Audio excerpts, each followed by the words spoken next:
Everyone, let's call the City Commission meeting of the City of St. Pete Beach. Today is October 14th, 2024. It is 6 p.m. Stand for the Pledge of Allegiance, please.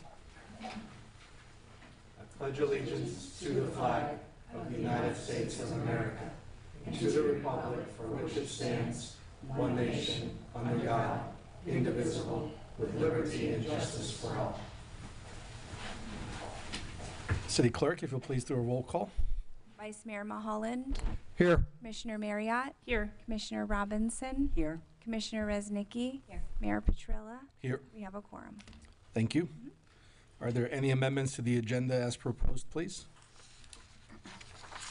I have a couple, Mr. Mayor. Yes, sir. First, I would request that we move item H, which is the authorization of the city manager to sign the amendment for Renee Nadloch. I'd like to move that to an action item, and I would also request that that be moved before the decision on the interim city attorney. Okay. Additionally, I have some three discussion items I'd like to add. Yes, sir. Okay. I would like to add revenue sources. I want to discuss several items as it relates to that. I don't think any of them would be too long, but I would like to discuss that. Sure. I'd also like to discuss our sewer system long-term as well as at time of impact. That, depending on how the rest of the commission goes, that may be a short conversation or a long conversation, but I do have some questions about that. Thirdly, I would ask that we have a discussion item on the debris pickup program, and as possible, the city manager may already going to address this, but if not, I'd like it added to the discussion items. Thank you. And finally, I would request that we have a discussion on existing permit extensions. So that's all I have, sir. That's 4 items. I understand it's not normal times, though. No, I'm just saying you said 3. I have, just for consent, D, F, and G, if it could be moved to action. Okay, so those will be items 4C and 4D.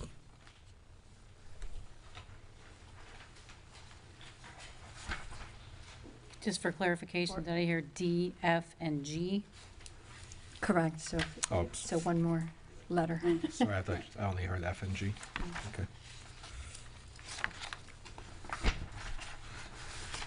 Mayor, I have 3 items. One moment.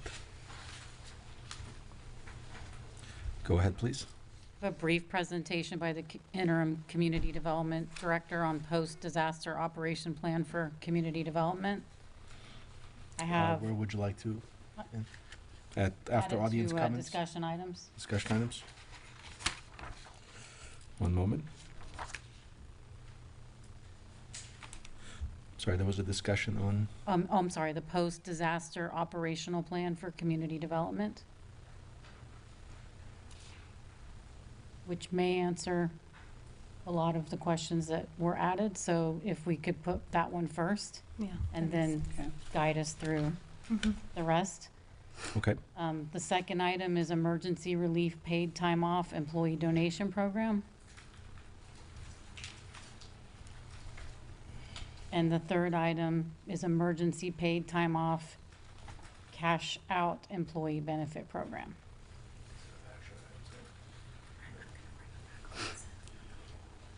That's it for me, thank you. Okay. Any other items? Okay. I have an item for discussion, which would be the rollback. Rollback of. The rollback for the 5-year, the permitting for the 50% for FEMA. Okay. All right. Is there a motion to approve the agenda as amended? I move that we approve the agenda as amended. I second. Thank you. City Clerk, please have a roll call. Commissioner Marriott. Yes. Commissioner Robinson, Yes. Commissioner Resnicki, Yes. Vice Mayor Maholland, Yes. Mayor Petrilla. Yes. Motion carries. Thank you. Do we have any general audience comments? Yes, sir. I have Mary R. I don't know how to pronounce your last name, I'm sorry. You can come up. Great. If you please state your name and address for the record. I've never done this before, so I might. Sure. If you'll just state your name and address for the record. Mary Reich, I live at 9321 Blind Pass. I live in Captiva K Development, Sure. if you're all aware of that. I've never done this, so I'm nervous, so bear with me, okay? Sorry. First of all, thank you all. I know you're doing so much for all of us. It's been really tough for us, and I know you guys are helping us out. So I don't want you to think we don't appreciate it. I do appreciate it, okay? I'm here on behalf of our HOA, 110 households in our development. And as you know, the Egan Park dump is right next to us, okay? I understand completely that we have to have a dump. I understand why we're doing it. We're just really concerned about rats and animals afterwards. And I'm pleading with you, I'm asking you to please come up with, I don't know if you already have a plan, but come up with some kind of plan so that it's not going to be a problem for us. I don't know whether it's, again, as simple as putting rat traps all over the place or guarding it all out, but we just, there's 20 of our households that look out the front door and there it is. And we just keep seeing it growing every day. And I see food in there, I see everything. And it's scary. It's really scary for us. Did I say what I was supposed to say? You say So whatever I'm you just- like. whatever The you time like. is yours. Are you supposed to tell me something back, or is that we just leave, is that the way we leave this? Use Well, your I think 3 minutes. in this, I think for your specific concerns, I think the city manager and some of the discussion items at the end are going to address most of that. You're going to address that? Yes. Okay. But it's going to be like the very last item that we're going to talk about tonight. You can also catch it up online. You can watch it on YouTube or also on the city channel. Or if you give me your name and number and email, I'll call you tomorrow. All right. Thank you. Robin Miller.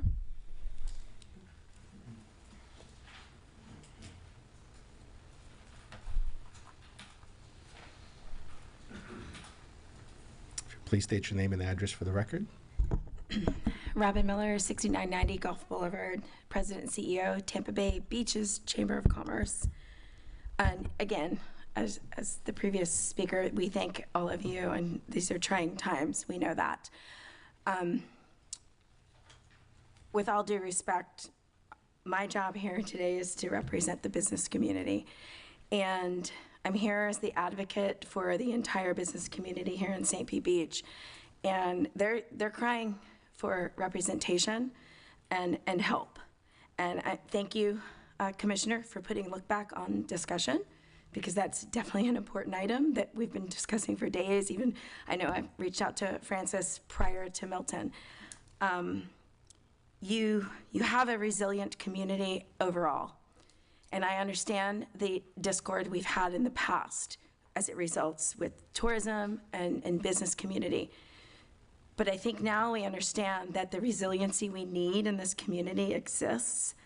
And I'm here to just plead with you that we understand and see, if we had new structures here, we would be online, we'd have housing for our residents, we'd have food, we'd have air conditioning much quicker than we would have in both of these instances. I'm going to hold back my emotions. Very hard being up and down the entire Gulf Boulevard representing the Gulf beaches of Pinellas County. As a city, you guys have organized the best you can. The most important thing I hope also resonates is that we need more clear, concise communication to your business community. Permitting has not changed from prior storm to post-storm, right? But in angst and in debris, and there's a lot more debris in their minds than just the debris they've taken out of their facility.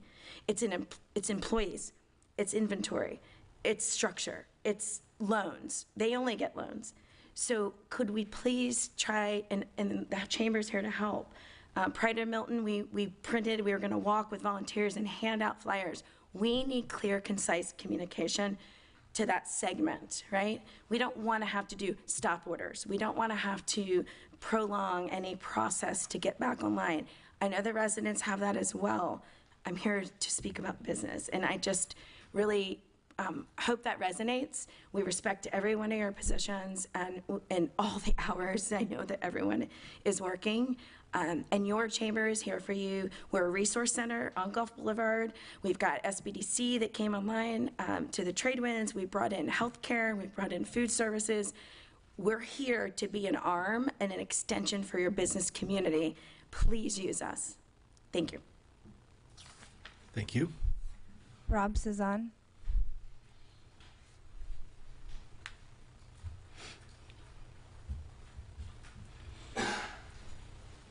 If you'll please state your name and address for the record. Certainly. Robert Cezanne, 4506 Gulf Boulevard. Before I start on what I'm going to start on, I want to first thank everyone that's in this room for everything you've done. It's not easy. What we're going through as a business owner, as a homeowner, we're all going through hell. I mean, that's a good way to say it. I mean, it really is. There's no other way to put it. So EMS, firefighters, the sheriff have done an amazing job. You guys have done an amazing job so far as well, trying to get things done. We had some looters at our hotel. We were able to catch them, follow them down the road, and we caught them. Sheriff did a great job pulling them over. So you guys have done a great job with management, trying to keep people off the islands, and with the sheriff passes and everything. But what I want to talk to you about is, I'm going to give a couple of similarities before I get on it. What we're experiencing today, we're here. We feel it. We feel the hurt. We feel the pain. The people that are going to move to St. Pete Beach in 2026, 2027, 2028, and so on, will never feel the pain that we are feeling today, because they never lived it. They're going to hear about it. We're going to sit at the bar. We'll talk about what we did through, what the struggles we had to go through, but they're never going to feel the pain and the hurt and everything that we're feeling and the community is feeling right now. With that being said, 2000 to 2015 were one of the darkest days in St. Pete Beach. A 15-year period where we were going through referendums, we were going through trying to put the comp plan together, we were trying to put the master plan together. We had neighbors fighting against neighbors, families fighting against families, yes signs, no signs. It was hell as well. This is a bigger hell, don't get me wrong, because this is affecting everybody. But 2000 to 2015 was a hell that you can't describe unless you were there. Many of you were not there from 2000 to 2015. So I want you to put yourself in the shoes of the hell that you're feeling now, to understand and try to understand the hell that the residents and the businesses went through from 2000 to 2015 to get us to where we are now with a comp plan, with a master plan.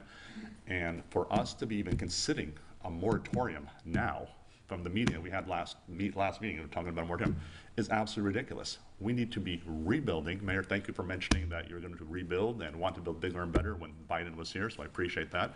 I hope you stick to your word and do that. We have a comp plan that's ready. We have a master plan that's ready. We need to rebuild. I'm ready to rebuild right now. I have permits that were approved in 2015 for a new hotel. If you guys give me the green light, I will build you a brand new hotel. I have no issue with that, but we need to cut the red tape out. There's so much red tape. I'm hearing it from other business communities. People want to put drywall up. They're getting a stop order. People want to fix their roof right after the hurricane. The inspector came, or the building official came by and told them they can't put a roof on. That's crazy.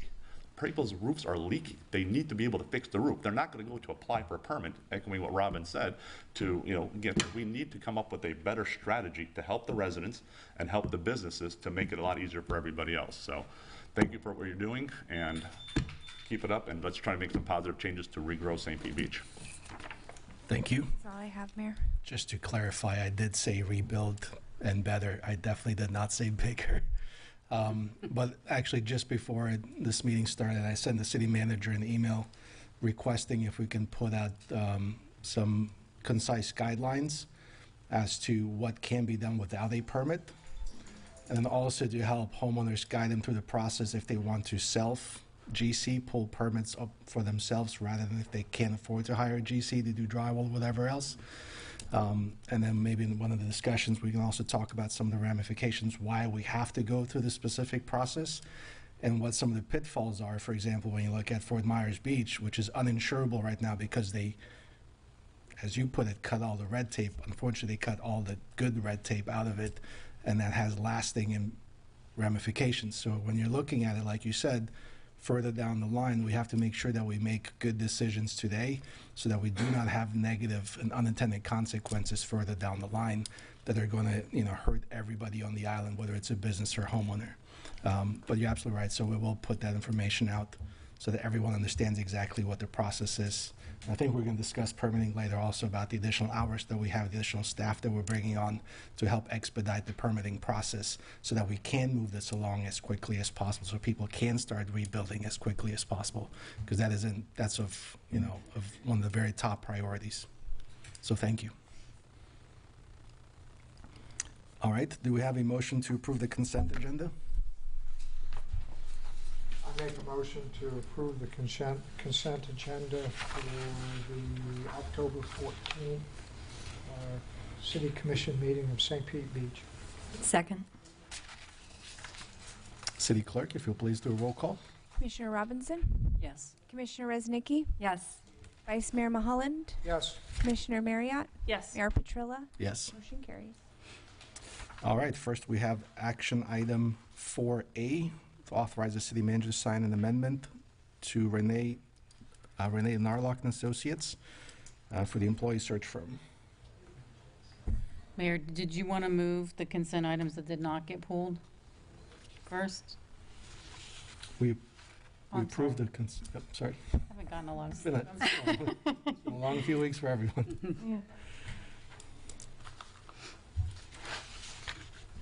I think that was the first consent item that Vice Mayor requested. And he requested that it go before the selection of the city manager. That was my recollection. Yes, sir. City Attorney. City attorney. I make that mistake too. Do it all the time. I need to go. So I'm up, Mr. Mayor? Yes, sir. So I was under the impression that as part of the consideration that we were asking Renee, I don't know her, I'm just using her first name because I can pronounce it easier than her last name, was to provide us some guidance on what the expectation should be in respect of possible salary for filling the position. That's not the only question I have, but that's the first question I have as it relates to this particular item. Did we ever get any of that guidance, or did we ask? Because I was, once again, under the impression that we were going to ask that question to at least get some sense of what the expectation should be were we to hire a employee on staff city attorney for the position. So, given the circumstances we've been under, we do not have that information tonight. Okay.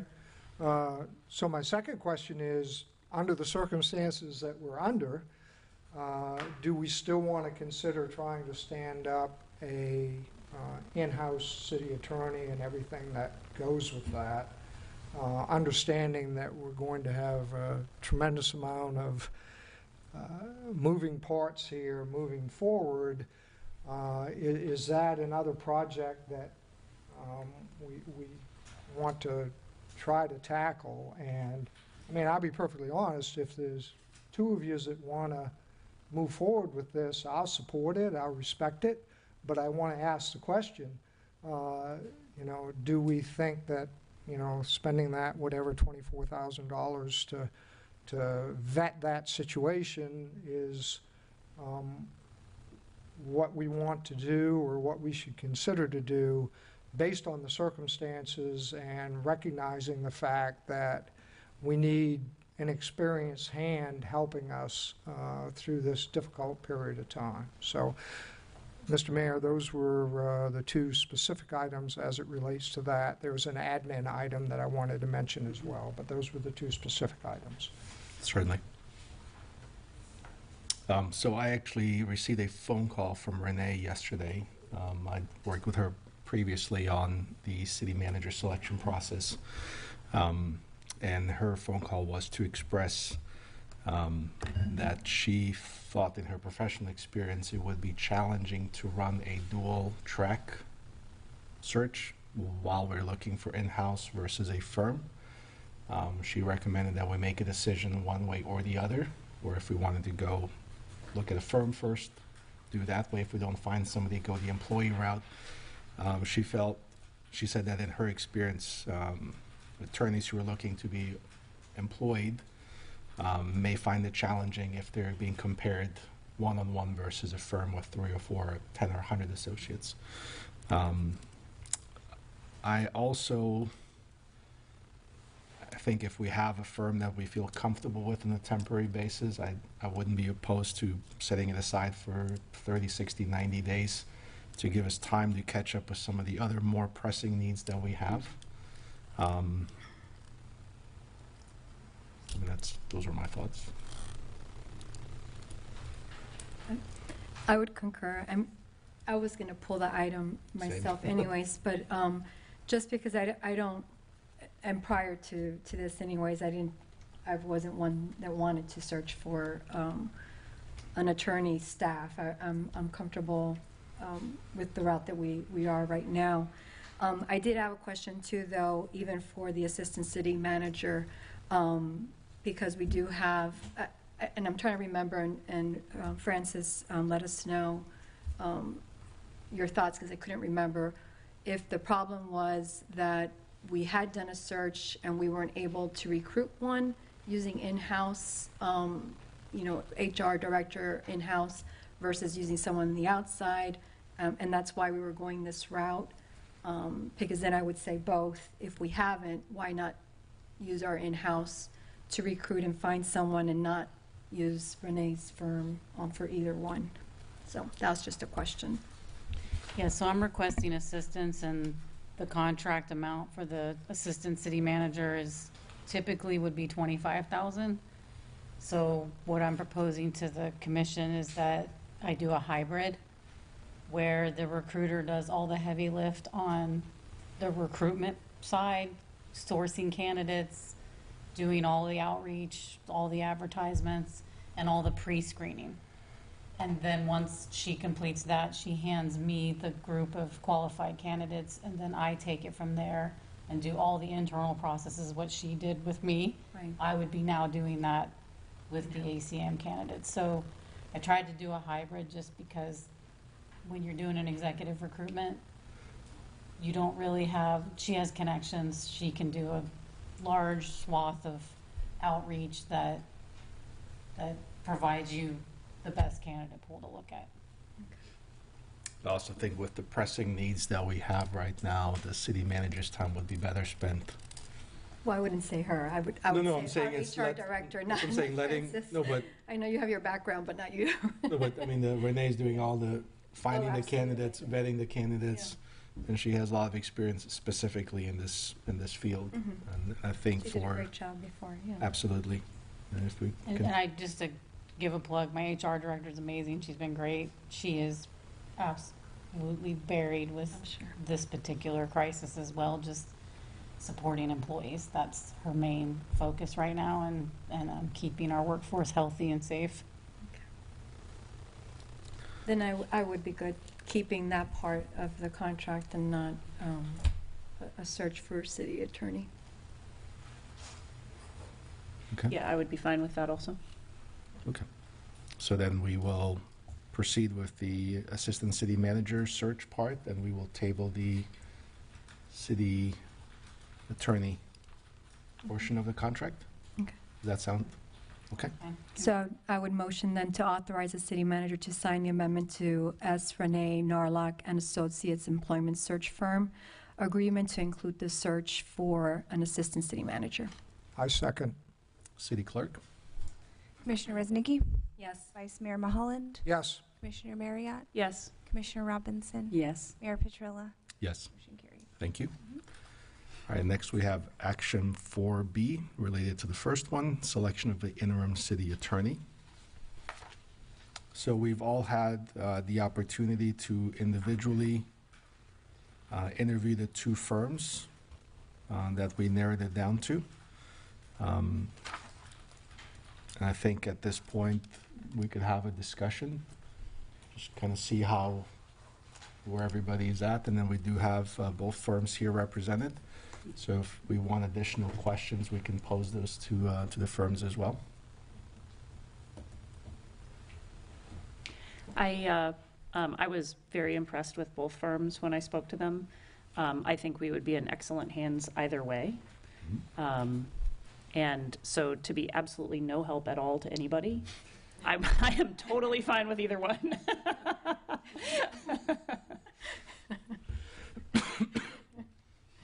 Okay.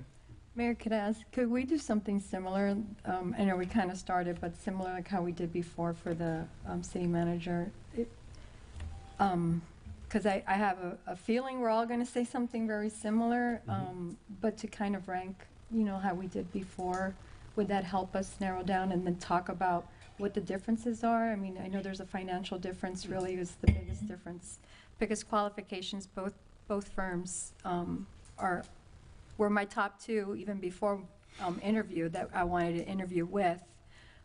So I don't know if, you know, if that's what we want to discuss or just kind of rank them or something, trying to make it.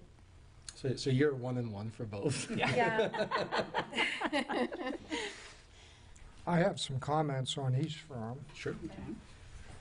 So, Trash Dagnall, I hope I'm pronouncing that right, but if I'm not, I'm sure they'll get over it. I'm over it too, so don't worry. So, Ms. Aguero, who is currently our special magistrate, she wants very much to be our city attorney. That really came across to me. She believes she can help the city. She feels she knows our city, and I think that came across genuine to me. So, you know, I would make that comment about her. Robert Esselfielder, who would be probably our city attorney because Ms. Aguero is not available on Tuesdays, so unless we were to decide to change our meetings, he would likely be the city attorney sitting in the chair at a minimum. And I found him very confident, or competent, and I found him quietly confident. That's not the same words I used in the interview, but he was a very surprising individual. So I was impressed with him as well. I was unable to check their references, as all the references that they provided were local barrier islands who are dealing with the same things that we are. So I didn't even make a call because I just, you know, I didn't want to disrupt what was going on with those cities. Two more things as it relates to that particular form or firm, and they may want to answer this for us. If they were to become the city attorney, one question that I would have, would they accept a 30-day notice of the agreement or the contract, meaning both sides, at-will contract? Would they be willing to accept that? And the last question I had, and I did call, and I spoke to both firms with just a follow-up question that I had for each of them. And the one question that I had for Trash Dagnall was, would they be willing to give us their best pricing? Because my sense is what they offered was not our best pricing, or their best pricing. And I think that's important because they are considerably, if you run the numbers, they would, over a course of a year, likely run out to be considerably higher than the Vos firm. So I did want to ask that question, and I would publicly like to ask that question, those two questions of them as well. So I don't know if we want to let them answer those two questions before I have my comments on the Vos firm, or how you want to do that, Mr. Mayor. I think we'll just, if you want to answer those questions, we'd be happy to hear from you.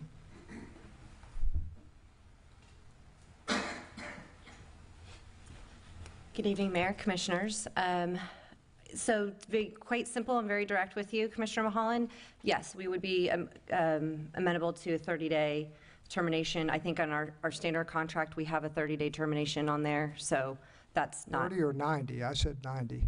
I believe, I apologize, I thought you said 30-day? No, I said 90, and I apologize. Yeah, we would be amenable to a 90-day termination period as well. As for the rate, I believe that, you know, and that came up during our interview, I believe that For the value of what you're getting from our firm, that is the best rate. We wouldn't have necessarily put the best rate forward in our RFP. We were going to give you the best rate for the value that we provide. However, as you know, everything is a negotiation. I did very much, I'm glad it came across that I did very much want to serve as your city attorney, and understanding that it may be a consideration perhaps to move the meeting date. If that were to be something that we could do, we could certainly negotiate the rate, because you're giving us deference, and so we would also give you deference.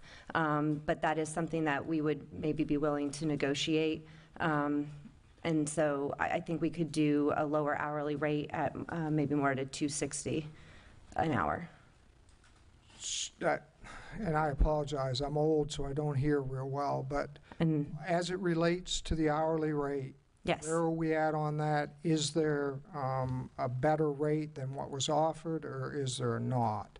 So there can be a better rate that's offered, but it would be based on necessarily a concession. Obviously, the $2.80 rate that we gave you is the best rate that we feel is valued for our firm based on the hours of work and the job that it's going to take to be your interim city attorney. That can also be reevaluated throughout based on what once we get into the job and we understand what the specific problems are. You are very forthcoming with what your concerns were, what the specific problems are, what efficiencies that we can put into it. There's always room to lower that and reevaluate that hourly rate. We've done that in many communities in which we're in. So that was the best rate that we gave you for the value of the product that we're giving you.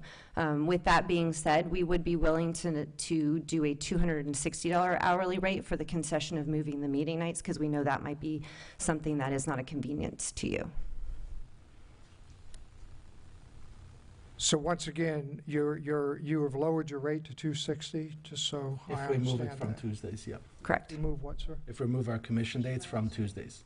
I understand. So if we get Ms. Agello. Oh my gosh, now I'm even saying my name wrong. Yes. So if we agree to move our commission dates in order to accommodate Ms. Aguello, we get a $2.60 rate. You get me at a We discount. continue our dates on Tuesdays, then we get Robert, which I don't think that's a bad thing, but we're going to pay an extra $20 an hour for Robert. Right, because again, to your point, we put forth our best price when we put forth our RFP. Yeah, you're trying to balance your workload. I understand Correct. how that works, yes. Okay, thank you. Thank you so much. Thank you. Great. And you had comments on the Voss firm? Yes, I did. So on the Voss firm, I called 6 current and former clients, and then the hurricanes came about, and I kind of ran out of runway on all this. I had 2 municipalities that returned my calls. Both spoke very highly of the Voss firm, but I will say, however, or I will say that both of them, it's been several years since they worked with the firm, but they spoke very highly of the firm.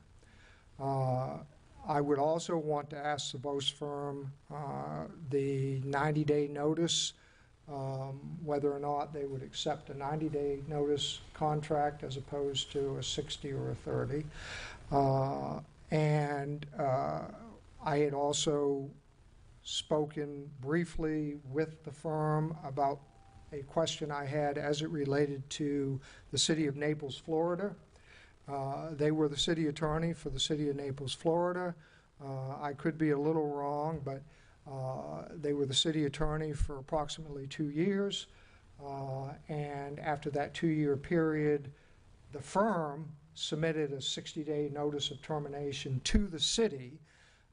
And I just wanted clarification on that, so I asked that question, and I also asked the firm to be prepared to speak to the commission tonight as it related to that. So 90-day notice of termination on either side, and the 60-day termination to the city of Naples are the 2 questions that I personally have for the Voss firm. Certainly. And I think we should give them an opportunity to respond to both of those. Mayor, Commissioners, good evening. Wade Voss with the Voss Law Firm. Vice Mayor, thank you very much for those questions. The Vice Mayor and I had a chance to talk about the second question you had there, but I'll address the first one first. We'd be glad to have 90-day termination. We are very open to any sort of arrangement that would make a local government we represent more comfortable. We always operate on the philosophy that anytime we're representing a city or other local government, we're on the chopping block every single meeting. So at least from our perspective for whether or not we continue on in that role, but to give the city security with regard to a 90-day termination, we are perfectly fine with that. With regard to the city of Naples, as we had a chance to discuss on the phone, and I will just share this with the tape rolling and so on, we represent local governments all over the state of Florida. And so we do our best not to kiss and tell or tell tales out of school or anything like this. So I can't go into great detail. What I can share is that there was an instance, and we look back, I was thinking through, I think it was a little closer to 3 years, but it was, within that time period there. There was an instance that arose that unfortunately very hotly contested political election, all right? And unfortunately, despite my office's very best efforts to not be an issue in that campaign, our firm and our representation, and quite frankly, the good work we were doing for the City Council of the City of Naples became a political issue or a set of political issues in that campaign. And we sat down and looked at it, and we thought, in the best interests of our client, that's where we're looking first, in the best interests of the work the City of Naples was trying to accomplish, we thought it'd be best to hand over the baton. And so although we really enjoyed our time as city attorney there, the best thing in the best interests of the city was to let someone else continue on that work. So I hope that helps. Thank you, sir. All right. Thank you. City Clerk, do we have any audience comments? No, sir. Okay, thank you. Well, I will say I liked both firms. It's nice having one that was a little bit more local, but also having one that also had a lot of experience with St. Pete Beach as well. I felt a little stronger for Voss, I think, because of maybe knowing St. Pete Beach a little bit better, and also with their work down south in Fort Myers. Also with some of the environmental issues that you've dealt with as well. My concern would be with how we are right now with the state of the beaches from end to end, from including Clearwater, just trying to be able to choose a firm that's going to be able to give us the most time and not to be, dealing with all the other issues in other towns that they represent, considering we're going to be very focused on what we need to accomplish here. And I'd like that focus to really be on us. So I'd be looking for somebody who can really dedicate that, time and effort with us.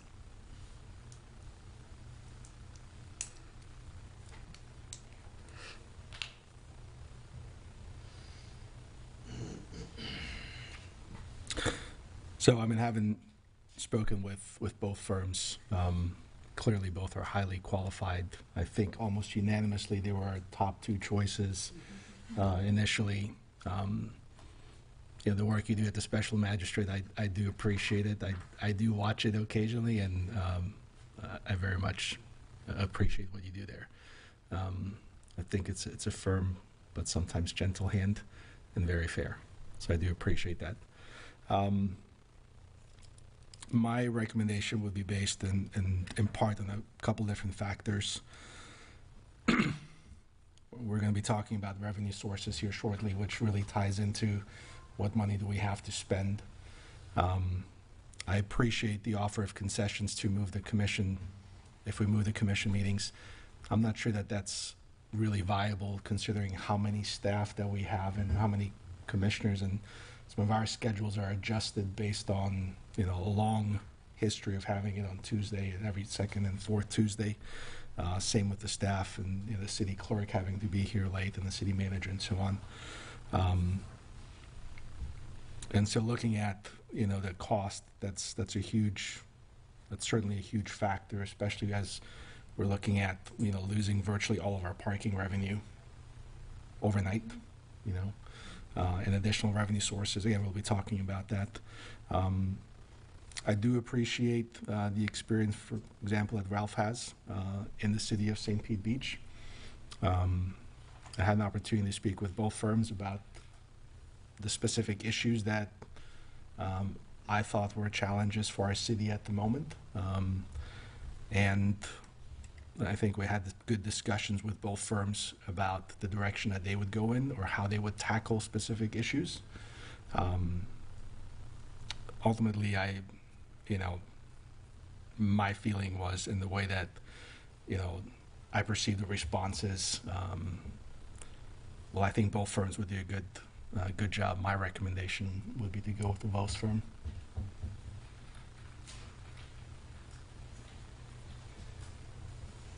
Yes, Mr. Mayor, I think we'd be well served with both organizations. I really do. I would never want to shut the door on either of them, frankly. But I agree with what you said, and also, Commissioner Robinson, I do think that for the exact reason why I was reluctant to call the references for trash Dagnall, I think you could possibly be right, although they have a relatively deep bench, but there's a lot of work to be done on the west coast of Florida, barrier islands right now, and surely there's going to be plenty of distractions for them. Not that the other firm wouldn't have some distractions as well, but they did, I believe that they did have Fort Myers or Fort Myers Beach, so they've kind of lived that, and I know it's still ongoing, but it's not as raw as what we have from Sarasota North right now. So for a host of reasons, I believe I would support the Vos firm as well, but it pains me a little bit to see somebody as qualified to have to say that maybe we don't pick them, but I hope if things don't work out in the interim basis here that they're still available to us, because I do, meaning Trash Dagnall, I do think they're certainly well qualified to serve us. But when you consider all the facts, I think I would have to support the Vos firm as well. Commissioner Resnick, I think you're the only one who hasn't. Well,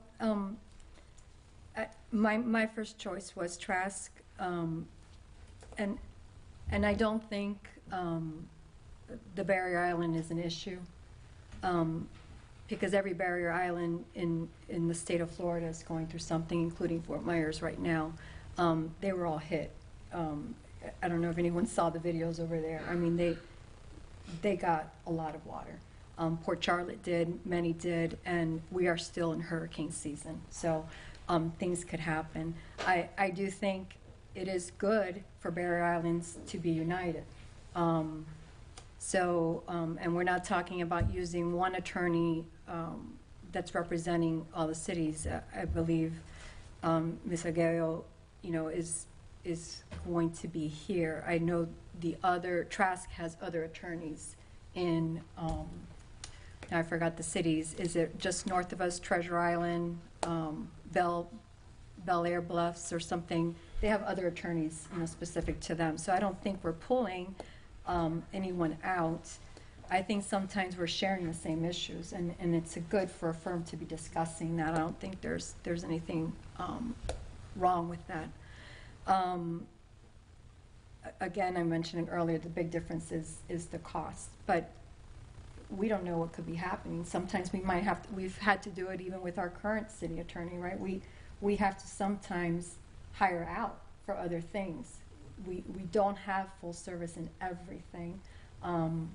So I'd be more wanting to consider what are all the services one is providing versus the other, than saying, well, this one costs less than the other one, because maybe it will end up costing us the same amount of money. Anyways, that's where I'm at with that. Thank you. All right. Further comments, questions? Well, I would make a motion that we select the Vos firm as the interim city attorney. I'll second that motion. City clerk, if you'll please do a roll call. Vice Mayor Mulholland, Yes. Commissioner Marriott, Yes. Commissioner Robinson, Yes. Commissioner Resnicki. No, but yes, no. So is that a Would you yes mind or no? clarifying? Yeah, is that No, a yes? no, I'm sorry, yes, I'm okay. just, Mayor Petrella? Yes, Motion carries. thank you. Mayor, if I may, can we talk for a second about just transition, if we could? Because I think if they're prepared to start, I'm prepared to work with them right away on a transition. I think you're going to have to expect some overlap, but they could be officially the city attorney as soon as they send an engagement letter with the terms that were negotiated, the 90 days and the flat rate. And maybe the commission could just authorize the mayor to execute that engagement letter.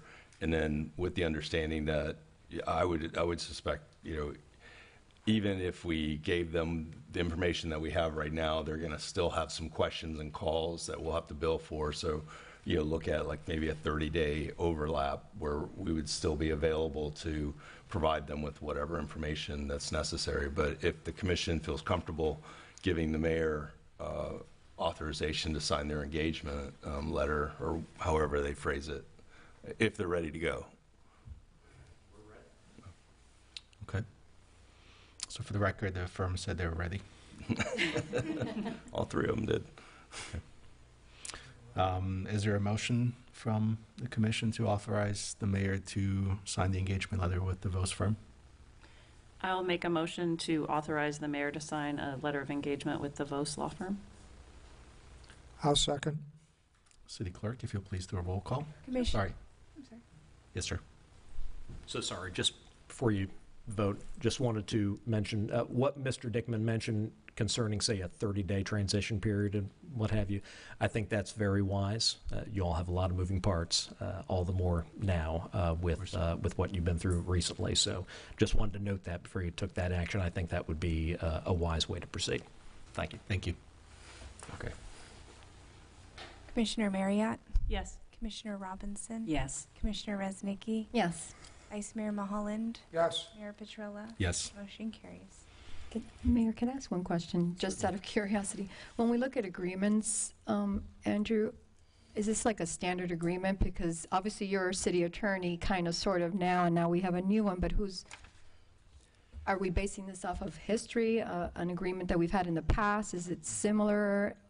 Is there differences, Most municipal city attorney agreements, engagement letters, whatever, are very similar. I'd be happy to take a look at it and see if there's anything unusual. I doubt there is. I mean, they've worked all over the state. If you like, you also have a labor and employment attorney that we could send it to if you like to have Ms. Flynn look at it as well. She's one of your attorneys as well. But I can make sure that we put eyes on it. But they're generally the same terms.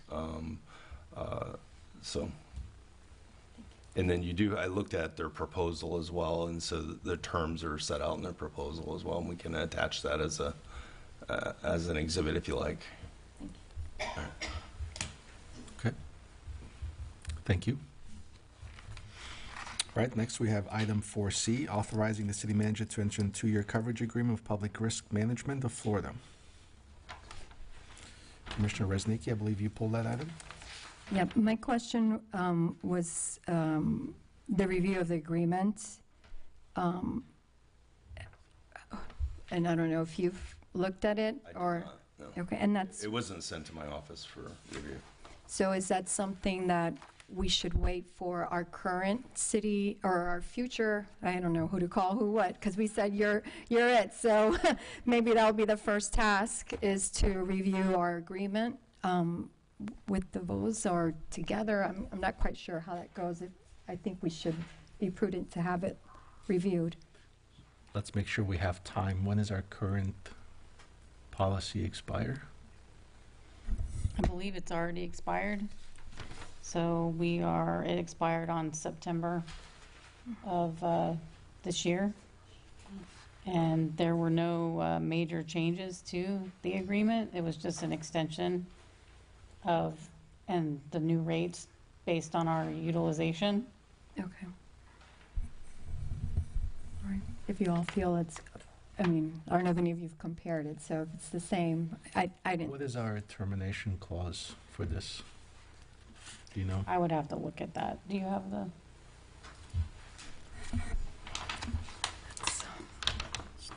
Which number you mean?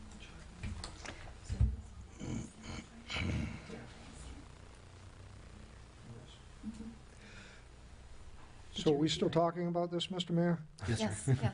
I wasn't willing to pull it out of consent for this, but I don't use it anyway. So how much of that insurance policy, the $852,000, It's just a one page. Madam City Manager, do you know how much of that is for legal insurance? And is that 800 per year, or that's for both years, correct? I believe that's. That's the only page that's in there.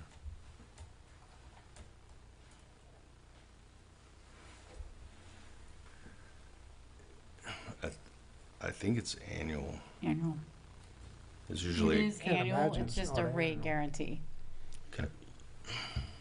Yeah, because it says fiscal year 25. If you look on page 20, you don't see it. I think it went up 8%, correct? So when you ask, it went up, yes, it did, 8.25. yeah, 8%. So when you ask, does it cover legal fees? So what happens is we have deductibles on various claims, different deductibles for different types of claims. If they accept the claim, we pay the deductible, they pay the fees above that claim. And so oftentimes that does require representation. Right. So I guess my question is, so that's an item that it all becomes part of your loss ratios. So our legal loss ratios, our master policy went up 852,000 or whatever that is. Within the master policy, we have multiple lines of various insurance coverages, general liability, et cetera, et cetera. And one of those lines is the legal insurance. I'm gonna, Or does that fall? that is not the way I understand it. So you have like general liability, you have, So our legal policy falls there is under no our legal policy. general Yes, liability? it falls Okay. under that. So our general liability, has that kind of tracked with 8%, or do we know? I'm just curious because I know, it seems like we turn a lot of legal into our insurance. I know oftentimes we have to, sometimes you can negotiate out of it. I'm just trying to understand if our general liability is being significantly impacted by the amount of times that we're just throwing it over to the wall to the insurance company, as opposed to dealing with it internally through usually the city attorney. And I apologize, we didn't get to talk about this. I didn't know it was getting moved Right, from right. consent, but since it did, it was a question in my mind. I almost moved it myself. Yeah, so I do not have the trends here at St. Pete Beach for the last, usually I can get trends on how much we've increased, so I can definitely look into that and see. Yeah. What they have- And I'm not looking to hold passing it up. It's Yeah, just something do I would like know to know. that typically when the city attorney's office turns the claim over to the risk management firm that's representing us on that side, it's because we couldn't settle it. So typically, the city attorney's taking the lead to try to settle the claim. And when we know it's going to exceed that deductible, it's in our best interest to move it into their team. And then they assign a special attorney on that particular type of claim. Okay. Okay. We may talk about this more later. Absolutely. Offline or whatever, but since it was on the table, I wanted. No worries. If it helps you at all, I can tell you in the 10 years that I've been here, the different types of lawsuits that the city encounters, the vast majority of them are covered by PRM. The vast majority. There's one case, and I think I've mentioned it to you, which they've rejected. And when they do reject a case, then we typically talk to a coverage counsel as a separate lawyer, specializes in insurance coverage, and we try to get them to cover it. We have one case out of all the cases that isn't covered by PRM, and I think, that's in part, I think, why the Voss law firm, I'm not going to speak for them, made the bid that they did, because they understood that the city had an insurance carrier that would assign defense counsel to help the city with its litigation. But over a 10-year period, there's been very little that they haven't covered. And the city did go out and purchase separate cyber liability, which is very important. Did not go with PRM, but they have that. So from my point of view as a city attorney, they have been very easy to work with. They typically assign very good lawyers, whether it's a labor dispute or whether it's a type of litigation that requires more in-depth work. They typically have assigned the type of lawyers that have been very easy to work with, and the lawyers that are working on the cases now know the city pretty well. I guess the only thing I would say, Madam City Manager, moving forward, if whether it's pre-approval of the insurance policy or offline or whatever, I personally in the future would like to have a sense of where our loss ratios have been for a 5-year period, just so we can monitor where we have struggled and maybe where we're doing well. Obviously, that's in your wheelhouse, but I personally, I can't speak for the rest of the commission, I'd like to have a sense where our loss ratios are and how they've performed over a period of time, because that kind of tells you, that's part of the story on how your city's being Right. run. Yes, absolutely. So, all right, thank you.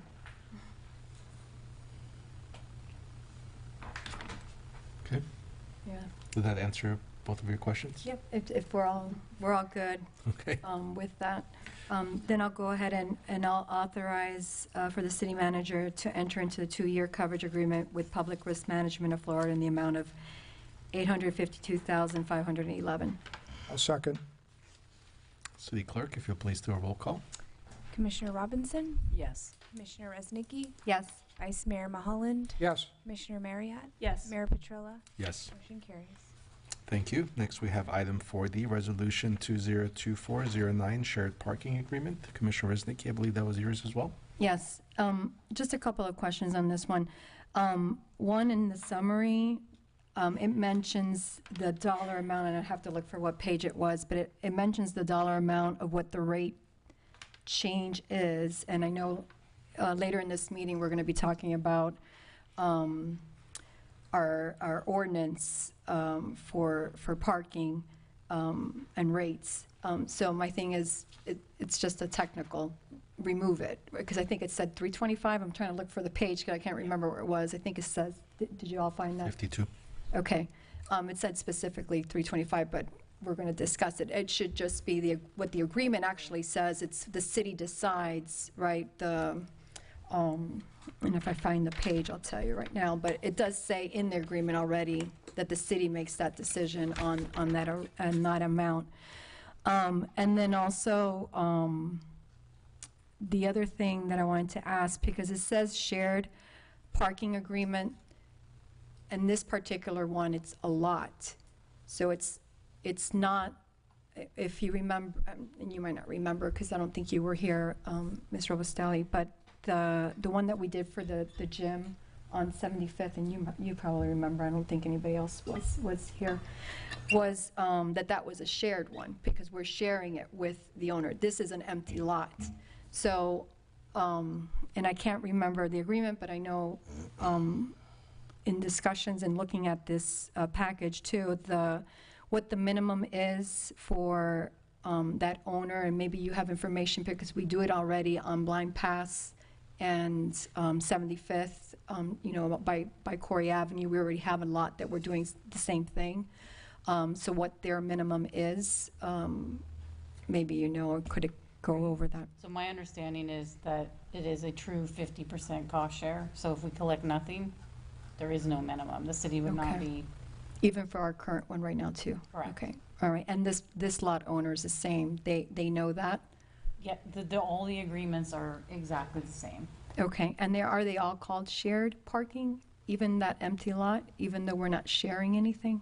Well, we're sharing it because it's a shared revenue. Parking. Shared It's all revenue. about the revenue. Okay, okay. And I think when you make the motion, if you amend it to just remove any dollar amount and for it to be aligned with applicable rate ordinances that are set by the city, that would be helpful. Okay. Yeah, I had the same question in regards to rate, why it wasn't with our 450, 550 rate that we determined before. And then I also had a question if it was really 51 spaces as the report said, or 64 as the agreement said. And then also talks about the parking area being east of the building, but it's not really east of the building, it's north of the building.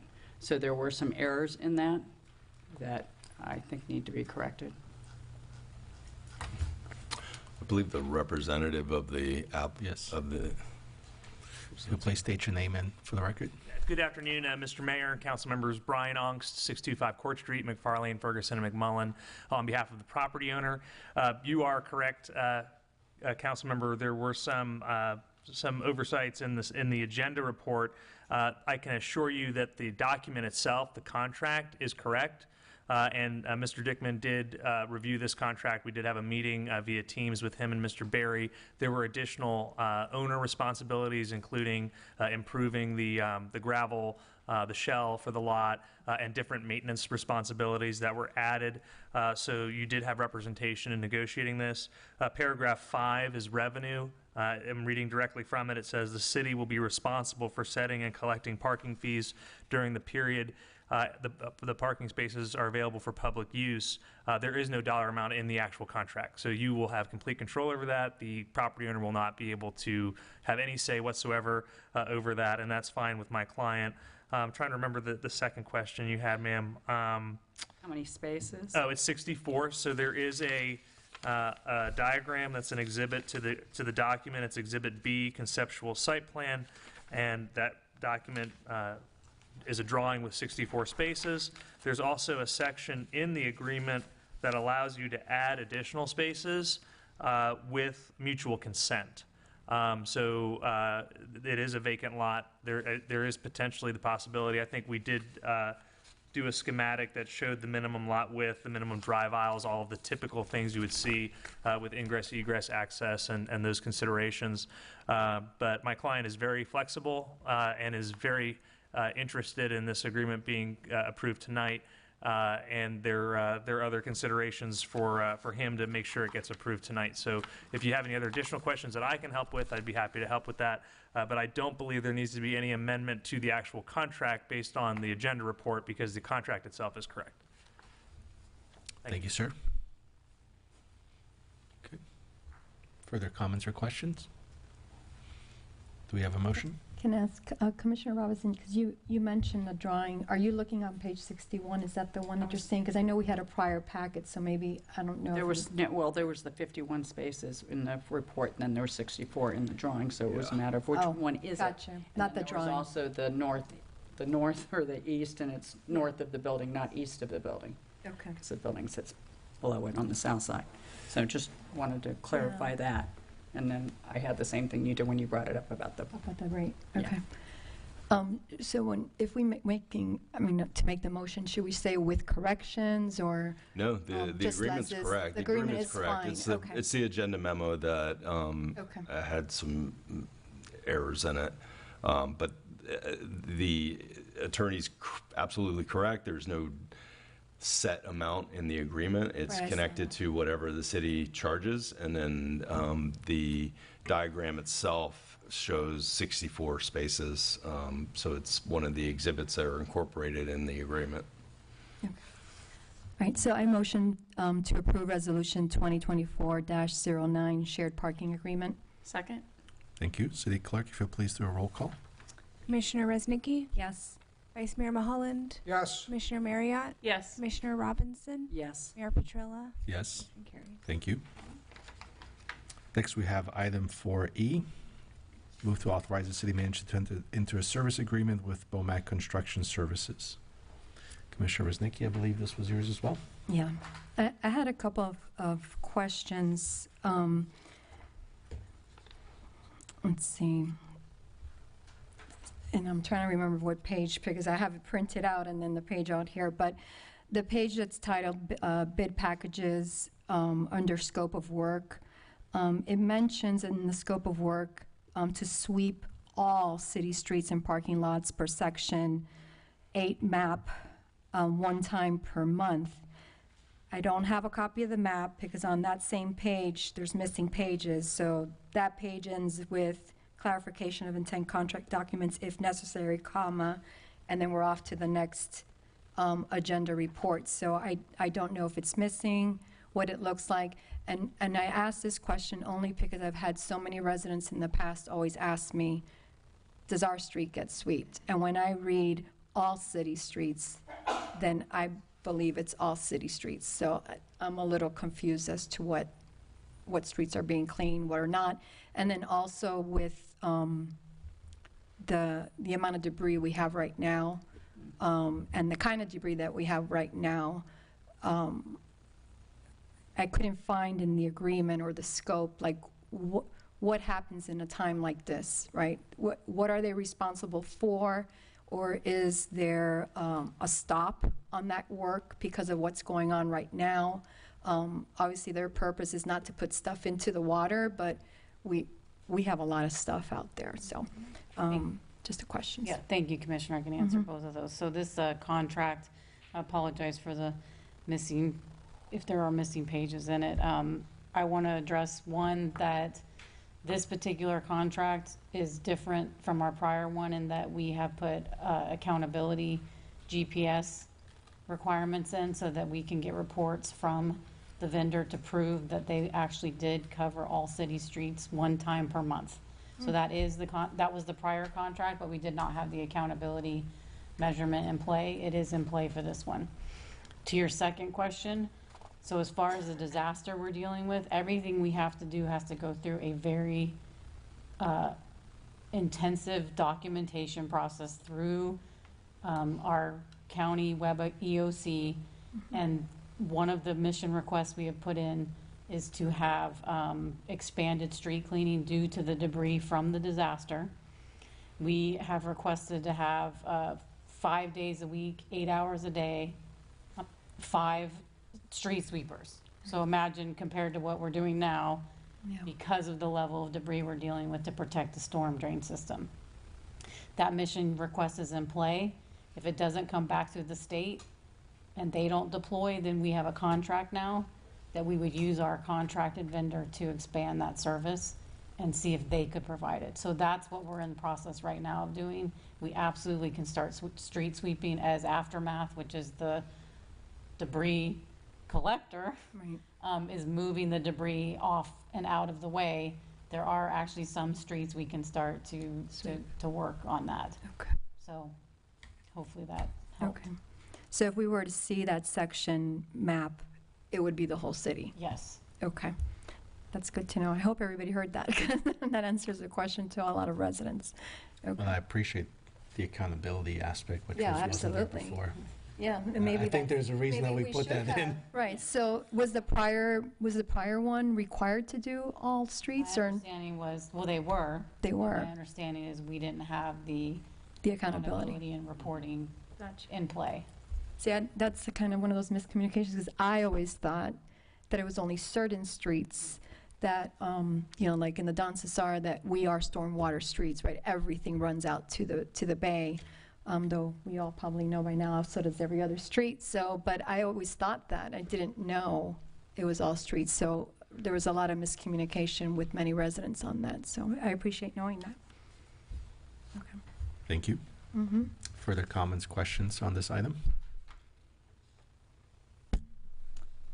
So I will move to authorize the city manager to enter into a service agreement with BOMAC Construction Services, DBA Street Sweeping for street and parking lot sweeping in the amount of $42,000 per year, which is $151,200 for contract duration.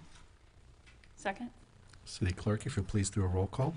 Vice Mayor Mulholland, Yes. Commissioner Marriott, Yes. Commissioner Robinson, Yes. Commissioner Woznicki, Yes. Mayor Petrilla. Yes. Motion carries. Thank you. Next, we have ordinances. First item is 5A, public hearing to adopt emergency ordinance 2024-09. Ordinance 2024-09, an emergency ordinance of the City of St. Pete Beach, Florida, amending for 60 days the city's Land Development Code, Division 3, Administration of the Land Development Code, Section 3.10, Vested Rights and Nonconformities, and Division 6, Supplemental Regulations, Section 6.14, Encroachment of certain specified ancillary residential equipment into required yards, providing for codification, conflicts, severability, correction of scrivener's error, construction, publication, and an effective date. That's a mouthful. Thank you. Hi, Denise Sanderson, Interim Director, Community Development. Excuse me, may I ask you, which of these remotes do I utilize? This one? Thank you so much. Please forgive the voice coming down from a cold. All is well. So as you know, I was recently appointed to this position effective September 29th, just days after Hurricane Helene. And since that time, we've been incredibly focused and diligent on delivering recovery efforts, and then, of course, preparation and now recovery with Milton. And I must say that I have been extraordinarily impressed with everyone at the city, how hard they've worked tirelessly, as you all know. And, of course, specifically within the Community Development Department, you all have such tremendous, talented, wonderful people that are, just doing yeoman's work in what they do every day. But I would be remiss if I did not say that the authority that is provided to them comes from you. It comes from the ordinances that you pass, the policies, the special area plans, the comprehensive plans, all of those things that come from your bench. As well, there are county and state regulations and federal regulations as well. So we can never be less strict, for instance, than the Florida Building Code, but we can be more strict. And so what we're bringing for you tonight is an emergency ordinance, and this is special. Obviously, the term emergency gives indication of such. This ordinance comes to you, and hopefully I do this correctly. Where am I pointing? So sorry. Help me out, Amber.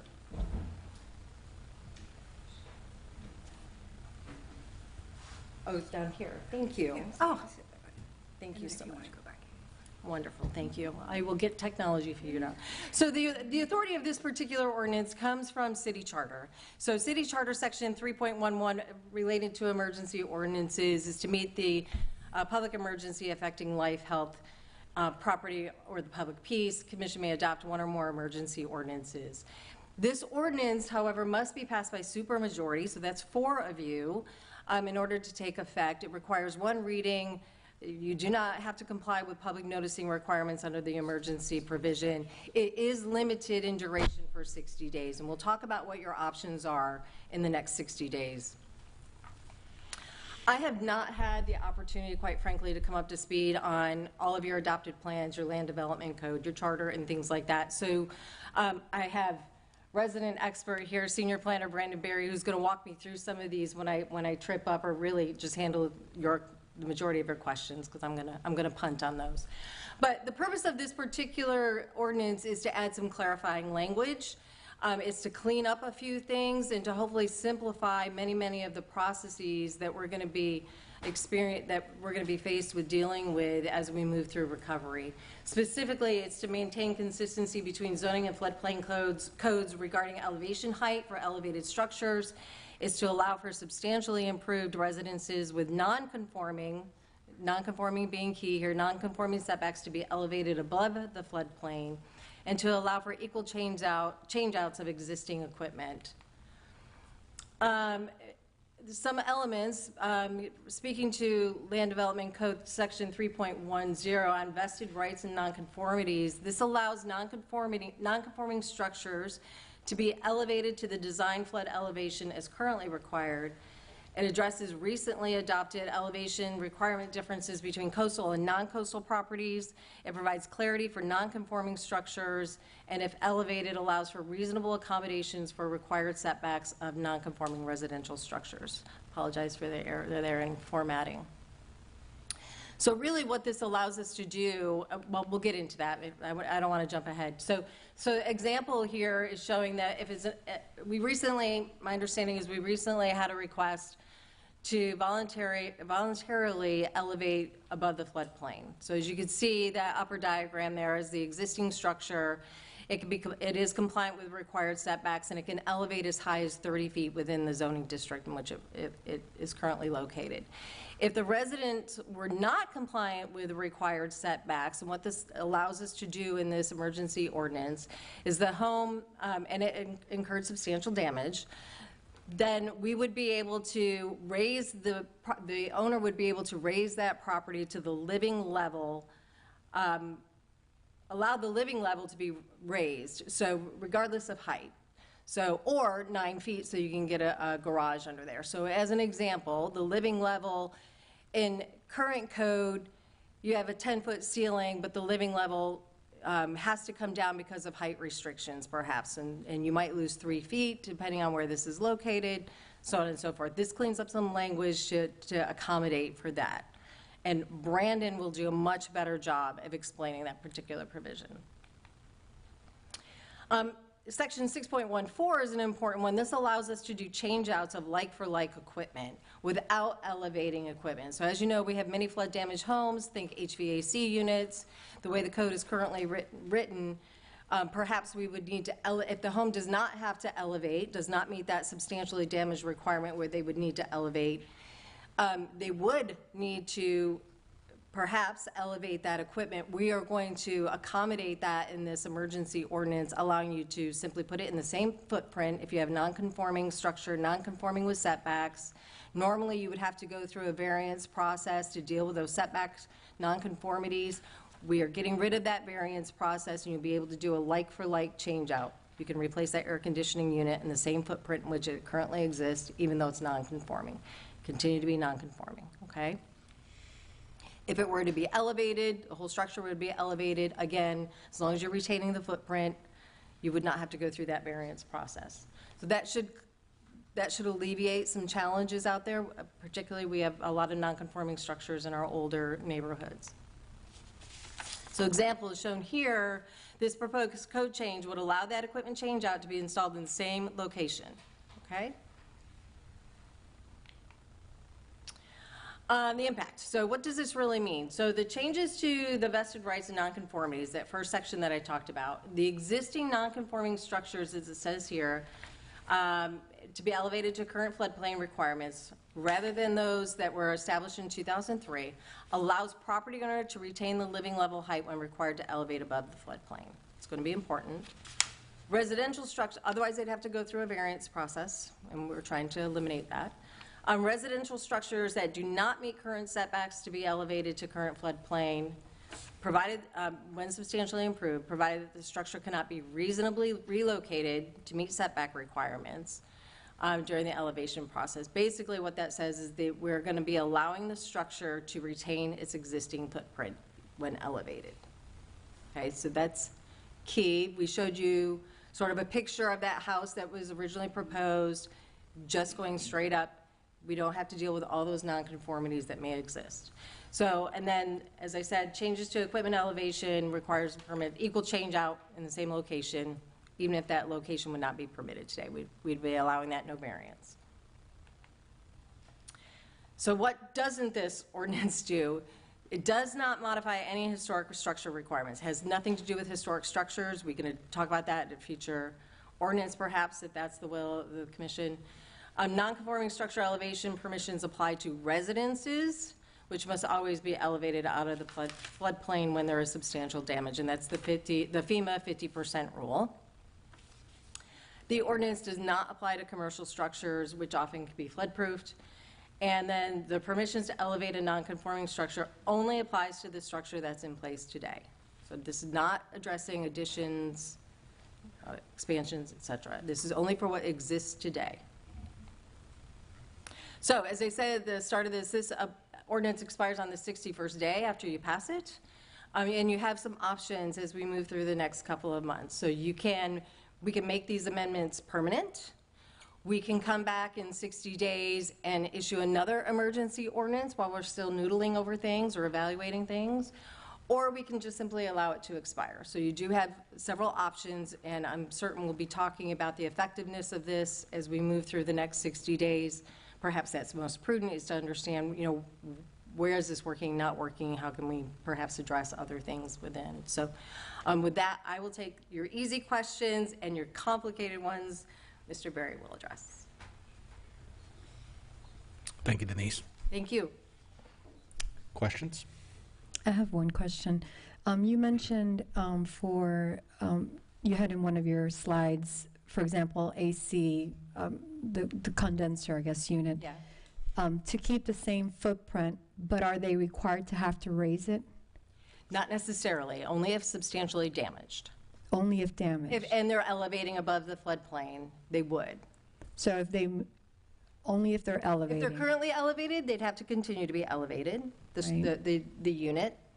If it's at grade, they continue at grade for a like-for-like change-out.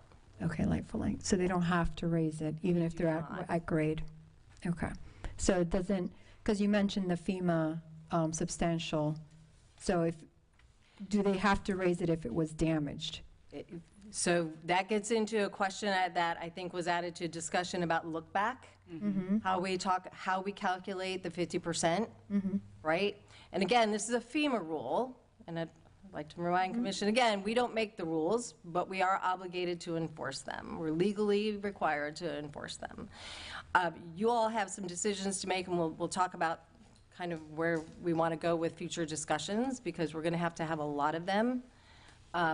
And you all are going to be making very, very difficult decisions. And we will do our best to bring you everything that we can so that you can make a fully informed decision. So to answer that question, the 50% rule, an equipment change out doesn't impact that. A roof repair doesn't impact that. It doesn't go into that calculation. But it does impact it if it's AC, right? AC is part of the 50%. If it's a change out, No, it it's is not. A roof repair, it is not. Impact windows, it is not. Okay, all right, then we're good. So then you don't have to raise it. You don't have to raise it. Now, of course, with the amount of flooding that we've seen across the island, there will be an extraordinary number of structures that will be deemed substantially damaged and will have to comply. I don't see any way around that. Is the elevating mechanicals, is that a FEMA requirement, or is that one of our city ordinances, and we're simply waiving that city ordinance? So it's actually a Florida Building Code requirement, and there's two parts of the Florida Building Code, and they're a little bit in conflict. One is specific to flood-damaged equipment, and then the other is specific to residential equipment. So residential allows change-out, flood damage says you have to elevate. Different parts of the code.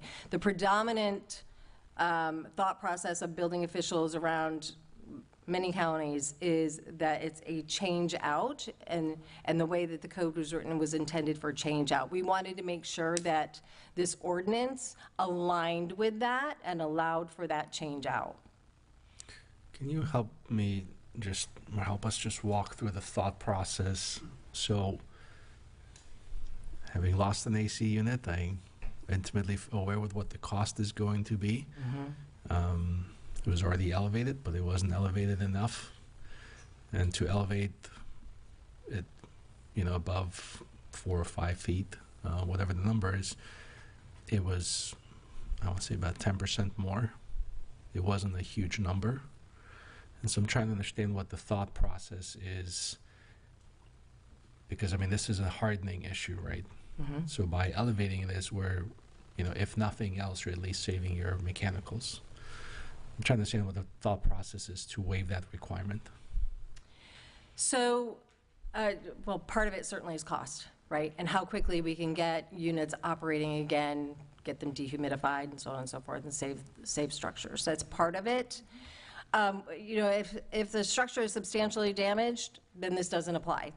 You'll have to comply with all elevation requirements. But if it is simply a change-out, part of a repair, then we're allowing it. It was always going to be allowed. What we're getting rid of is the requirement on variances, if it's sitting in the setback. So if it's a non-conforming structure with a variance, you don't have to go through that variance process. We're eliminating a substantial amount of time, if you will. So change-outs were allowed. Once you get into the flood question, then FEMA 50/50 rule, like some of those things come into play. And then the Florida Building Code, those two sections of code that are sort of in conflict with one another, depending on how you view it, as I understand it. So we wanted to provide a pathway for residents who are simply doing a repair to be able to move forward with a change out quickly of like for like. And then on the first part of the requested ordinance, if, just so I understand it, is if your structure is where it is today, and let's say it was built in 1954, and since then we've had multiple ordinance changes, and now the setbacks, let's say back then the setbacks were 10 feet, now the setbacks are 15 feet, your non-conforming structure is outside of that 15-foot setback, what you're saying is we're going to waive the requirement to adjust the setback to today's ordinances and allow you just simply either raise it or add a second story on the existing footprint without conforming to the setbacks. Is that? That is correct. Okay. Uh-huh. Is there? But Mayor, you said to add a second story, just to raise it, not. You'd have to eliminate the living space down below. Right. And but that it's new not that second we're- story would be. But not allowing living space below, right? Right, you'd no living space on the ground floor, garage and storage only. I mean, whether you raise the structure, whether you take the roof off and add the second floor, Right. but the living, which brings me to my next question is, if you have the height allowance, if you have enough room there, would they be allowed to do a second and third floor? Sure. So they are allowed to increase the square foot, the living area. Oh, well, that's a good question. Brandon, you'll have to jump in. I don't know Because enough if- about let's what's say we all have in the code. Let's say we have 1,000 square foot footprint. So you're and then talking about addition? So no, if you're raising it, Right. right? And then, so now your first floor, you have your breakaway area. Then you have your 1,000 square foot living space on top.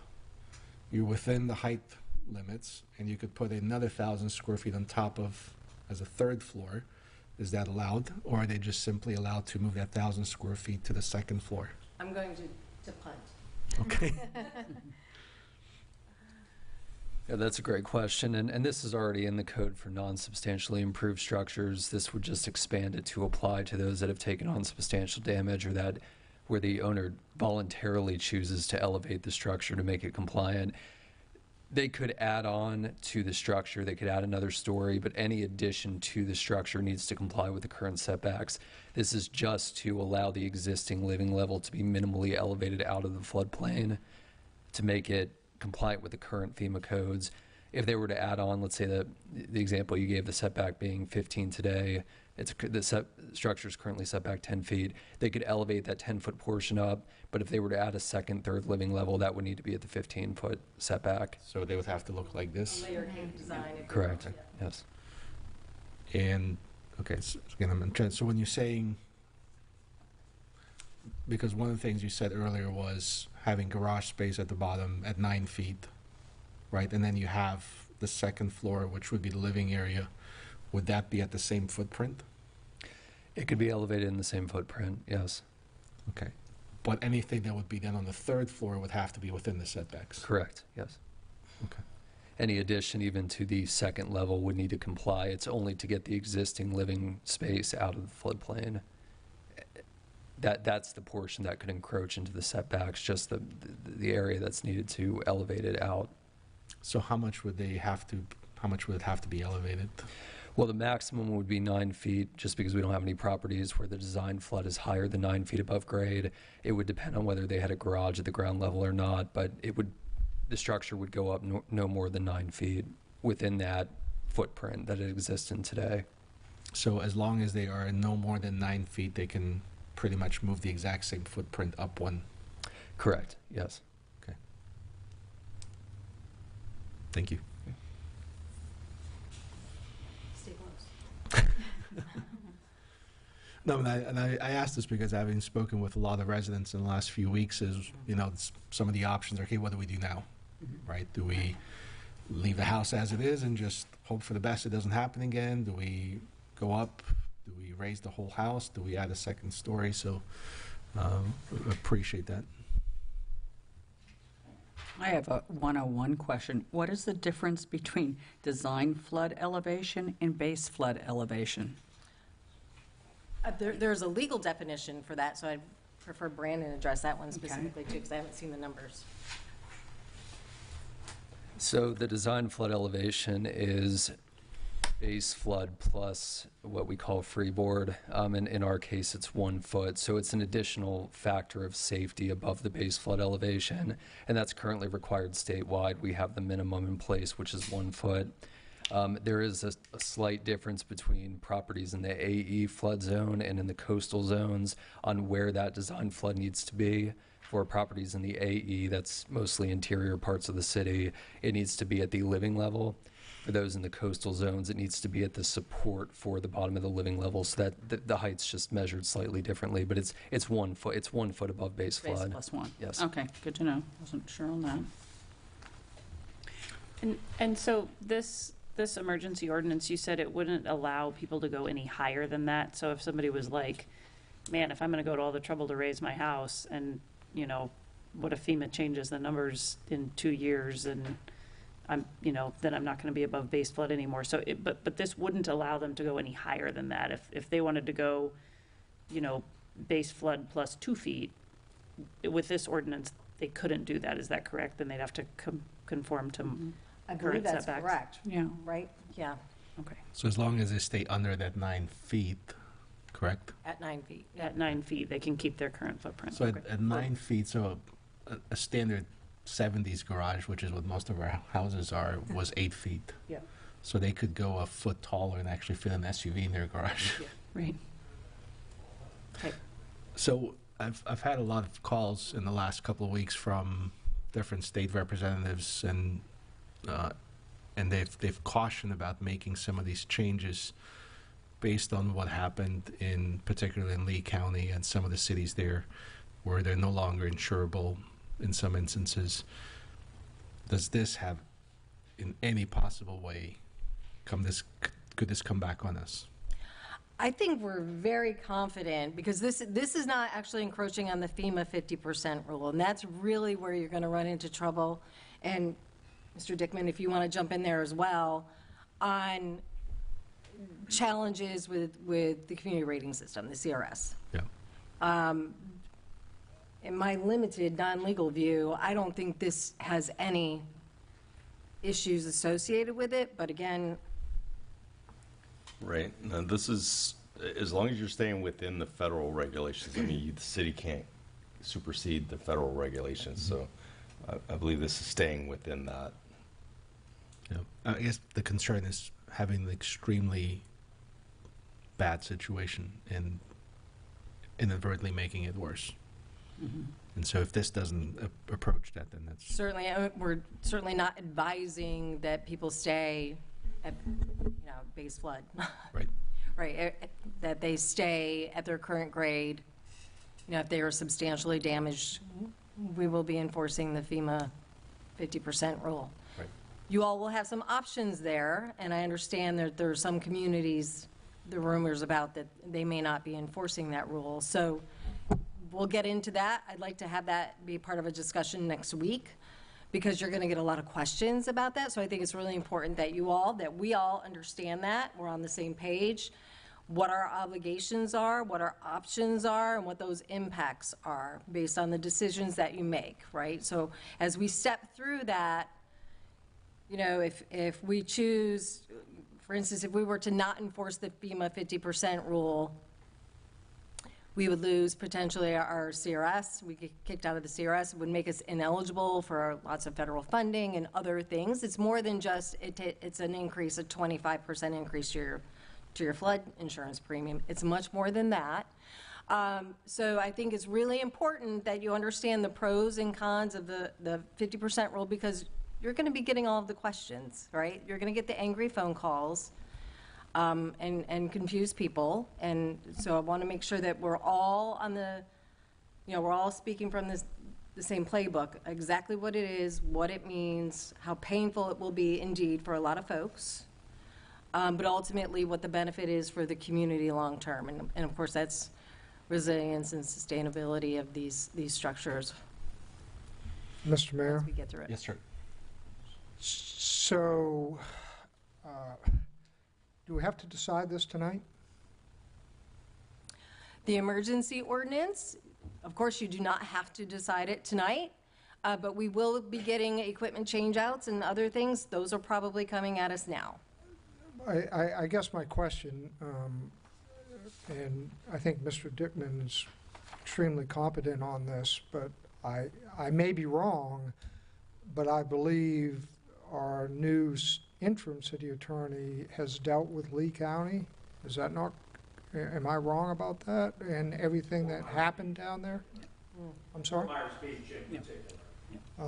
And some of the FEMA problems that they ran into down there. I mean, they're coming online to work with Mr. Dickman soon. I think that it's, if we're feeling a little squeamish about this, maybe we should give it enough time that they can have some conversations with Mr. Dickman, maybe, or to, maybe have a better sense that we're, not stepping in it here as it relates to FEMA and creating some unintended consequences. I'm just throwing that out there. Because I'm not getting warm and fuzzy from most of us here, and I'm not getting warm and fuzzy from, I'm sorry, I don't know your name yet. Denise. I'm not good with names. Denise Sanderson, that's quite all right. But I'm just throwing that out there to get people's opinion on it. Mayor, can I ask a question? I don't necessarily feel squeamish about this because I know people are trying to make a lot of decisions right now. And in anything, people are doing things that maybe they shouldn't be doing right now. But I guess my question would be to the mayor is when you received that call, what specifically were they talking about so that we know we're not running into that issue? Did they do something similar to what's being proposed right now? That they said now, hey, we regret that we did that? Or was it something else? Because I think more of the issue would be that people are not meeting the FEMA rule.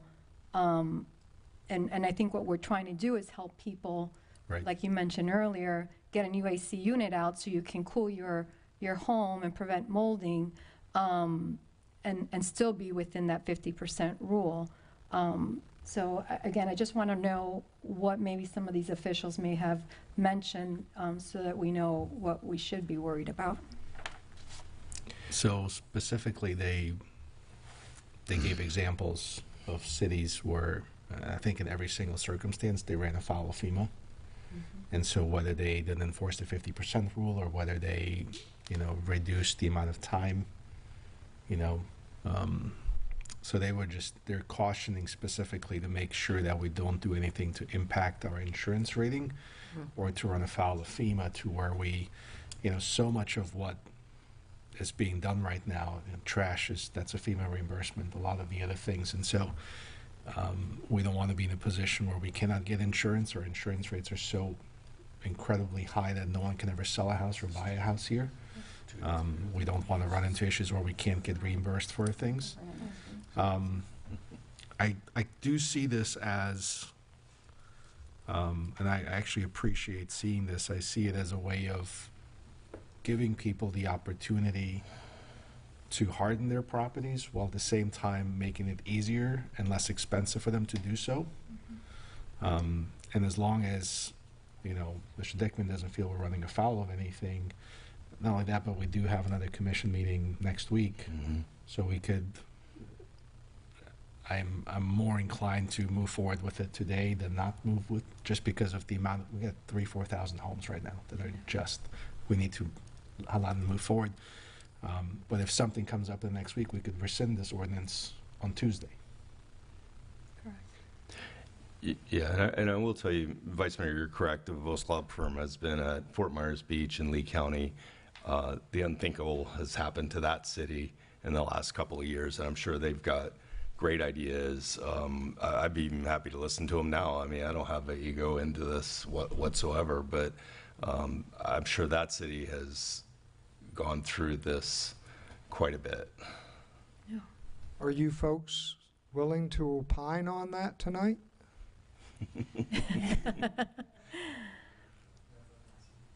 Can I ask a clarifying question of Denise real quick first?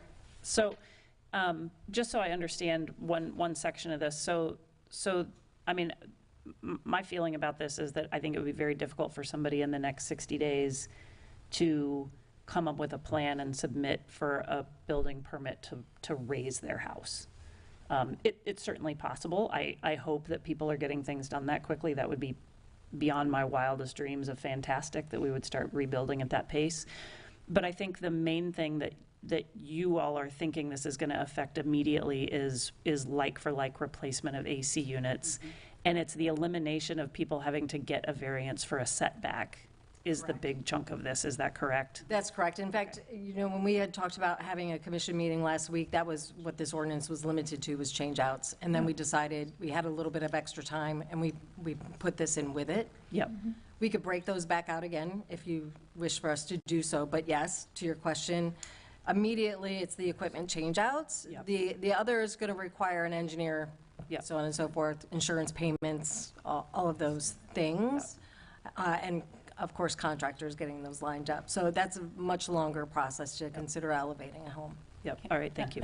Yeah, I'm very comfortable with this emergency ordinance. So Yeah, can we break that out tonight? I just want to, one of the reasons we're here so proactively is as soon as we start messaging, people are going to get confused if 4 weeks down the road we say, oh no, now we changed it so you don't need a setback.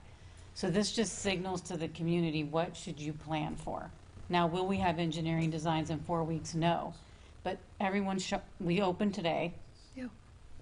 Incrementally, every day, we're going to have more people. And so as soon as we need to signal the community, I think, from a policy perspective, to help them plan. So the longer you wait, we might tell someone tomorrow, sorry, you have to go build your house with 10-foot setbacks, 15 foot instead of 10. They go hire a design engineer, and then 4 weeks later you make a decision and say, never mind, you can just go straight up. Yeah. So that's why we expedited it. We can certainly bring it back, but I'm just cautioning you that we could inadvertently, if you generally support the hardening aspect of this proposal, that it gives us an opportunity to signal where the commission is on this particular policy decision. Absolutely. Can I ask before, I know you guys are going to opine something, but for Brandon, just because the house that you showed is very familiar to me, so I don't know if it's an existing one right now, but I think I recognize the home. Because I know a particular resident who's been trying to raise their home for quite some time in permitting through the city. What's the holdback? Because I know, their tiers is, I had it ready to go and it didn't go up, so they flooded. What was the holdback? Like, why couldn't, what's currently right now not allowing someone, was it because of the not being in the setback? What was the holdup on the homes? I believe initially it had to do with a staircase encroachment. It's been a while since I looked at it. I don't know if there was anything on the building side. That was the zoning holdup on it. Truthfully, I don't know of the status of it right now, but... You're waiting. Yeah. Okay. But this would help them, wouldn't it? No, because they're compliant with the setbacks. Whatever the holdup would have been was not anything to do with the existing structure. There was a staircase coming off the front that I believe was too far into the setback. This would not affect that. This is solely for structures that don't comply with the setbacks. Currently, if they're elevated and they're substantially improved, they have to go through a variance process or they have to take down part of their home. This would be an option for them to elevate in place no more than 9 feet just for the existing living space that they have currently. That's really the major effect of this. Okay. Mm-hmm. Thank you. So I don't think we're in a position to give you an opinion on the fly, but we definitely will look at it. I think what you have is the intersection of various sections of your code, your non-conforming code, your building code, as well as your FEMA regulations. So what I'm thinking is happening is that you're providing more flexibility and assistance to try to open up your code, but we do have to marry that to the other 2 codes. I would just echo what Nancy just said. There are a lot of moving parts in this otherwise very short bit here. Could turn out to be perfectly fine, but we want to move through all the parts because, Mayor, as you indicated, what's written in the FEMA regs even becomes wild and crazy when you hear it applied in different ways. So we're not inclined, this is the first time we've seen it, just in these last many minutes, and we want to look at all the moving parts. That's not impugning any of it all. As I said, it may be totally fine. We can come back to you and say, yeah, we worked through it with staff and so on, it looks great. But we're not in a place to be able to tell you, yep, looks fantastic just this very second. Thank you, sir.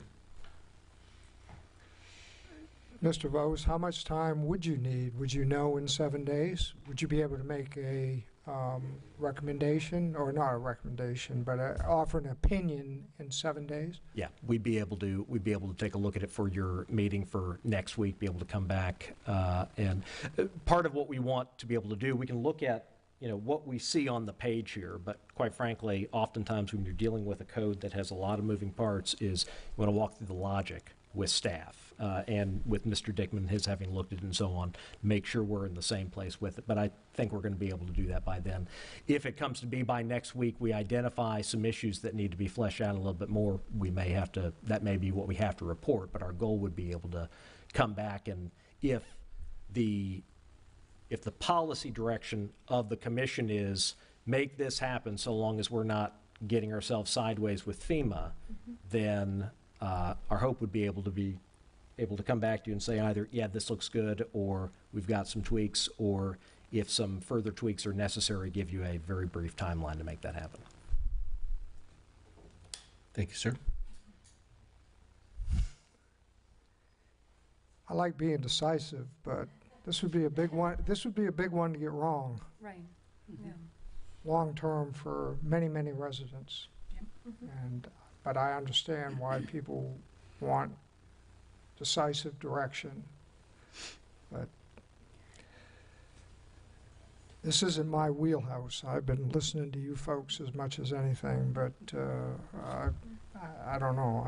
I personally think a week might be worth taking in this particular situation, particularly since we have the benefit of 2 intelligent law firms to look at it and make a, I keep wanting to say recommendation, which is incorrect, offer an opinion for us to maybe feel better about the decision we're getting ready to make. But that's just me, and that may not be what a lot of people want to hear, but I'd love to be able to move on, but I'm a little uneasy about it myself. I would agree with you, Commissioner, and I guess I would ask Ms. Robustelli, would it be better for that, because you mentioned messaging, we don't want to give the wrong message either, and then come back later next week from our city attorney saying, no, we are messing up FEMA. Is a week help the staff to help the residents? We want the commission to be comfortable. So if you need a week, we will message to residents on these particular items that the commission's considering some alternatives. on next Tuesday. And so, because the variance process takes so long, we would probably just ask them, can you come back next week once we know? Because if you remove this variance process, you're going to shorten the time they need to replace. Right. Or to design. Because right now, if we do not pass this ordinance tonight, that means if somebody comes in tomorrow who had a minimally damaged house that clearly is not going to encroach on the FEMA 50% rule, they don't have anything that they need to do besides replace their air conditioning. Where their air conditioning sits right now does not conform to current setbacks. And so if that person comes in tomorrow and says, I have an AC contractor ready to go and I want to get my AC working because this is ridiculous, the answer tomorrow is going to be, you can wait hopefully just a week if the commission can get it together to make a decision. You can apply for a variance, which can take 3 to 7 months, or you can move your AC to comply with current setbacks. So tomorrow, that's what we'll be telling people. Well, we do have the option of breaking it out, and it seems like, unless I'm reading the room wrong, most everyone feels comfortable with the AC mechanicals part of it. Yeah. So we could break that out, move forward with that, and then wait on the second opinion for the rest of it. Correct. And that, That's that would. correct. I mean, But then for that. addresses Mrs. Merritt. How do you feel about doing it that way? Yeah, that would be fine. Yeah, because again, moving as quickly as possible with the ACs. That. Yep. Okay. Do you have public comments? Do we have any audience comments? Certainly. Alex Bryant. Great. If you'll please state your name and address for the record. Good evening, Mayor and members of the Commission. My name is Alec Bryant. My address is 999 87th Street. I'm a public policy and administration student at St. Petersburg College, and I would like to thank you all for being here this evening. Before I begin, I would also like to thank Senior Planner Brandon Berry. He's been a terrific person to work with and a great asset to your organization. I am here to speak in support of the approval of Ordinance 2024-09. This ordinance aims to provide clarity for ancillary residential equipment changes, along with provide clarification and language to the elevation of nonconforming structures where setback issues may have previously conflicted with the potential to elevate. This is a great use of the ability to adopt emergency ordinances in response to the recent natural disasters experienced by your locality.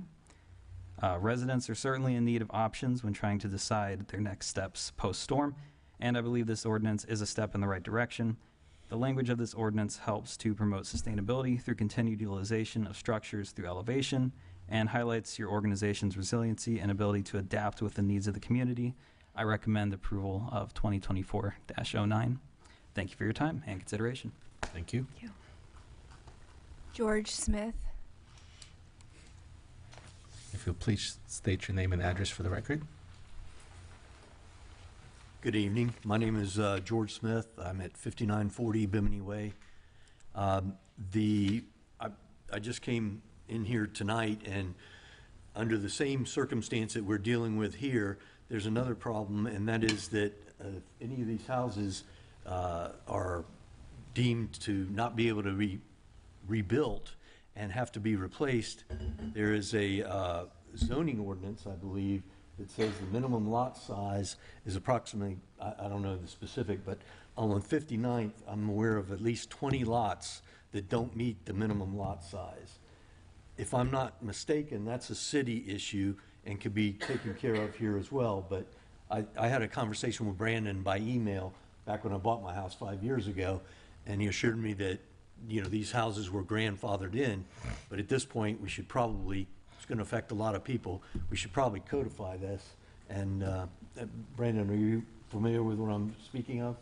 So I don't know if it would be part of this motion or if it would be a separate motion, but I ask that you address that one at the same time.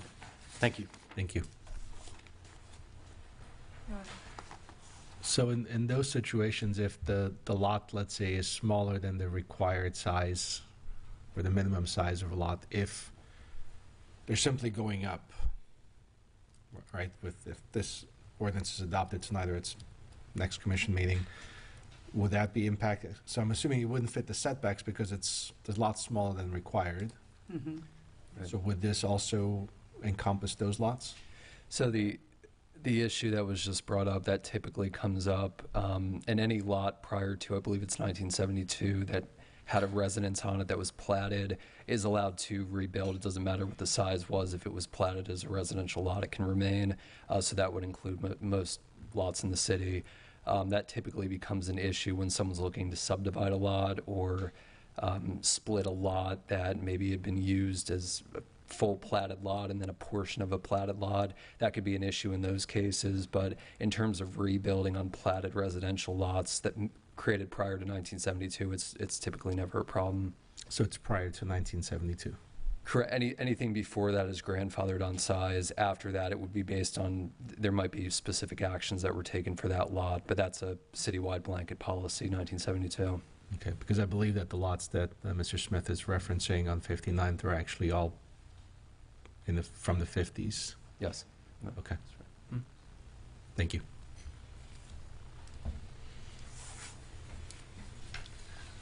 Okay. Do we have a motion? So before we make a motion, just so I'm clear, we're going to motion that any like AC type units may be issued emergency permits, but we're going to exclude everything else in order to give the attorneys an opportunity to offer opinion on the resolution, or the ordinance, I should say. So the ordinance had two sections. Section 1 was the setbacks for non-conforming structures, and then Section 2 was the mechanicals and ancillary equipment. So we could just make a motion to adopt the ordinance on only Part 2, and then defer Part 1 as a separate ordinance for review next. Understand, I've got the old copy here, so the second hurricane made it so I couldn't get a fresh copy, but yes. Yeah. Sorry for the confusion. Okay. I'll motion to approve to adopt Emergency Ordinance 2024-09 permitting or allowing change-outs of non-conforming residential ancillary equipment. Second. Does that suffice? Yes. City Clerk, if you please do a roll call. Commissioner Marriott? Yes. Commissioner Robinson? Yes. Commissioner Reznicki? Yes. Vice Mayor Mulholland? Yes. Mayor Petrella? Yes. Motion carries. Thank you.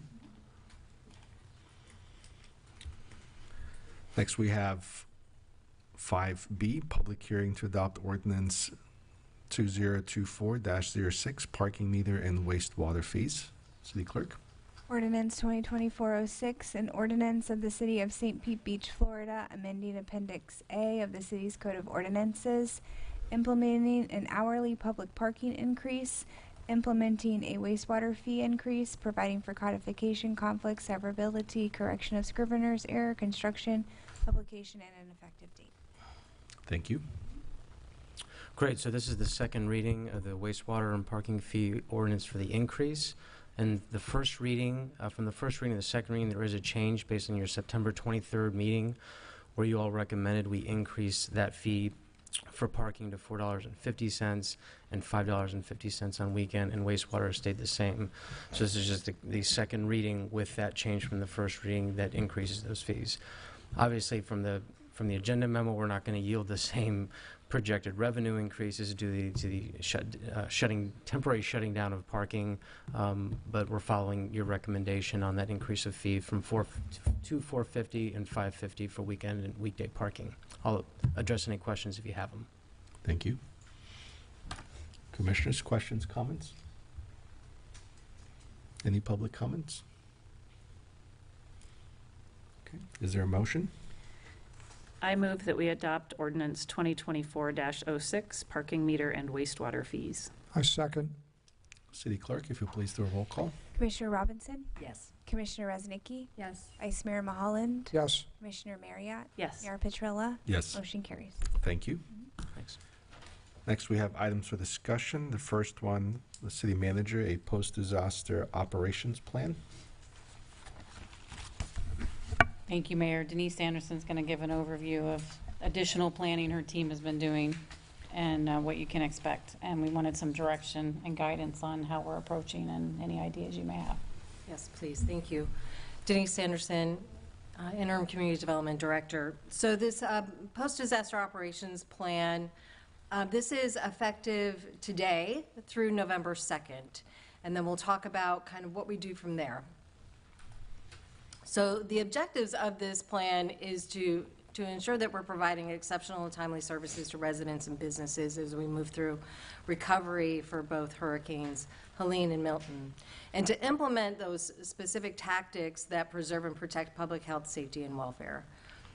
So the approach that we're taking is to expand hours of operations and to increase staffing, to engage and inform residents and businesses, to prioritize and expedite permitting where we can, and to collect and report data so you all know how we're performing and how the public can see how we're performing, and then to evaluate and adjust and come to you with perhaps, you know, tweaks here and there as we move through recovery, because there will be several phases. So the permit desk, as proposed, is running 8 to 4:30 Monday through Saturday. Currently runs 8 to 3:30 with active desk hours. Staff, of course, works until 4:30, but this would be desk operations until 4:30. Mobile permitting, a delay with Amazon on a printer is now expected, I think, on Wednesday, so we weren't able to implement that today, but we should be able to by the end of the week. We'll have to configure that printer for mobile use, and we'll be out there permitting 7 days a week. Code enforcement 7 days a week, as always, with some expanded hours in there, and then building inspections from 8 to 4, Monday through Saturday. This represents a 62% increase in operating hours. Very, very significant, and is representative of the commitment we have to get and help people through recovery. Increase of staffing. So these are temporary placements.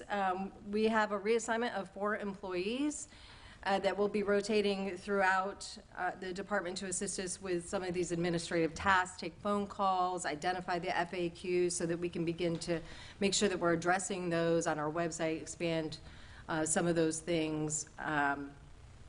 So they're documenting all of that.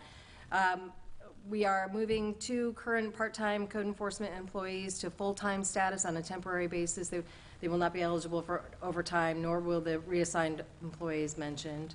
And then the external resources, and this is really key and quite honestly very difficult. So the external resources, we have made the request through WebEOC. I have a soft commitment for 3 plans examiners to begin next Monday. I haven't had that confirmed. I did get a phone call just before walking in here this evening, actually, on 3 code enforcement officers. Looks like we'll be able to get those perhaps through mutual aid. I have not been able to obtain any confirmations on permit technicians or building inspectors. And of course, that's very challenging.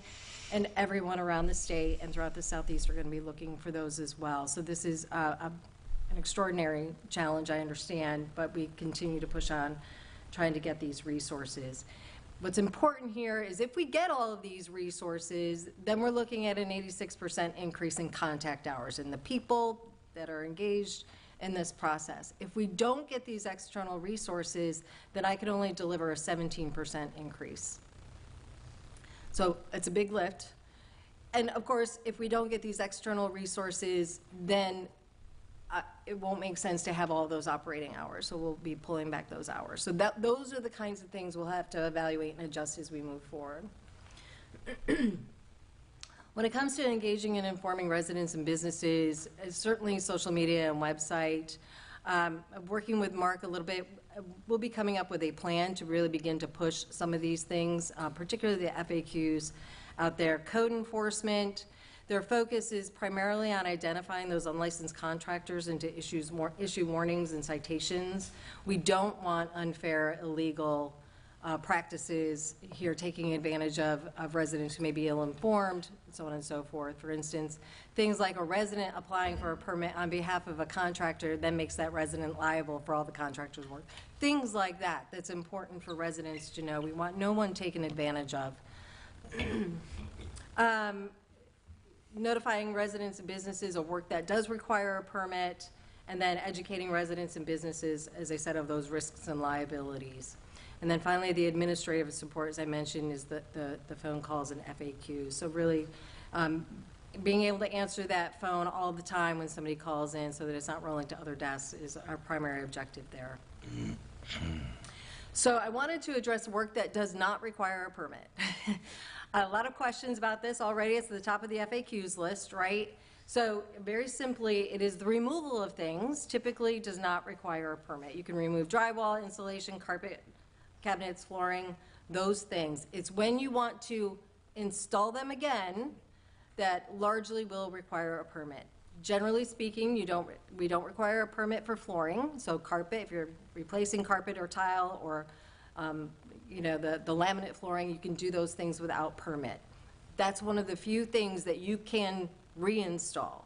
Just about everything else requires a permit, including drywall, including cabinetry, wiring, etc. Temporary use of tarps to prevent further water intrusion. Of course, you can do those. We've been distributing those around the city, as you know. Asphalt roof shingle, generally speaking, 100 square foot can be replaced without permit.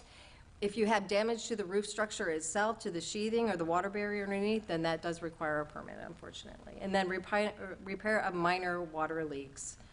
You had a busted pipe or something under your sink. Those things do not require a permit. What we plan to do to expedite and prioritize permitting, we've added more things to the one-day review. This does not mean that it will necessarily take one-day review. That's a code that it gets in our iWork system.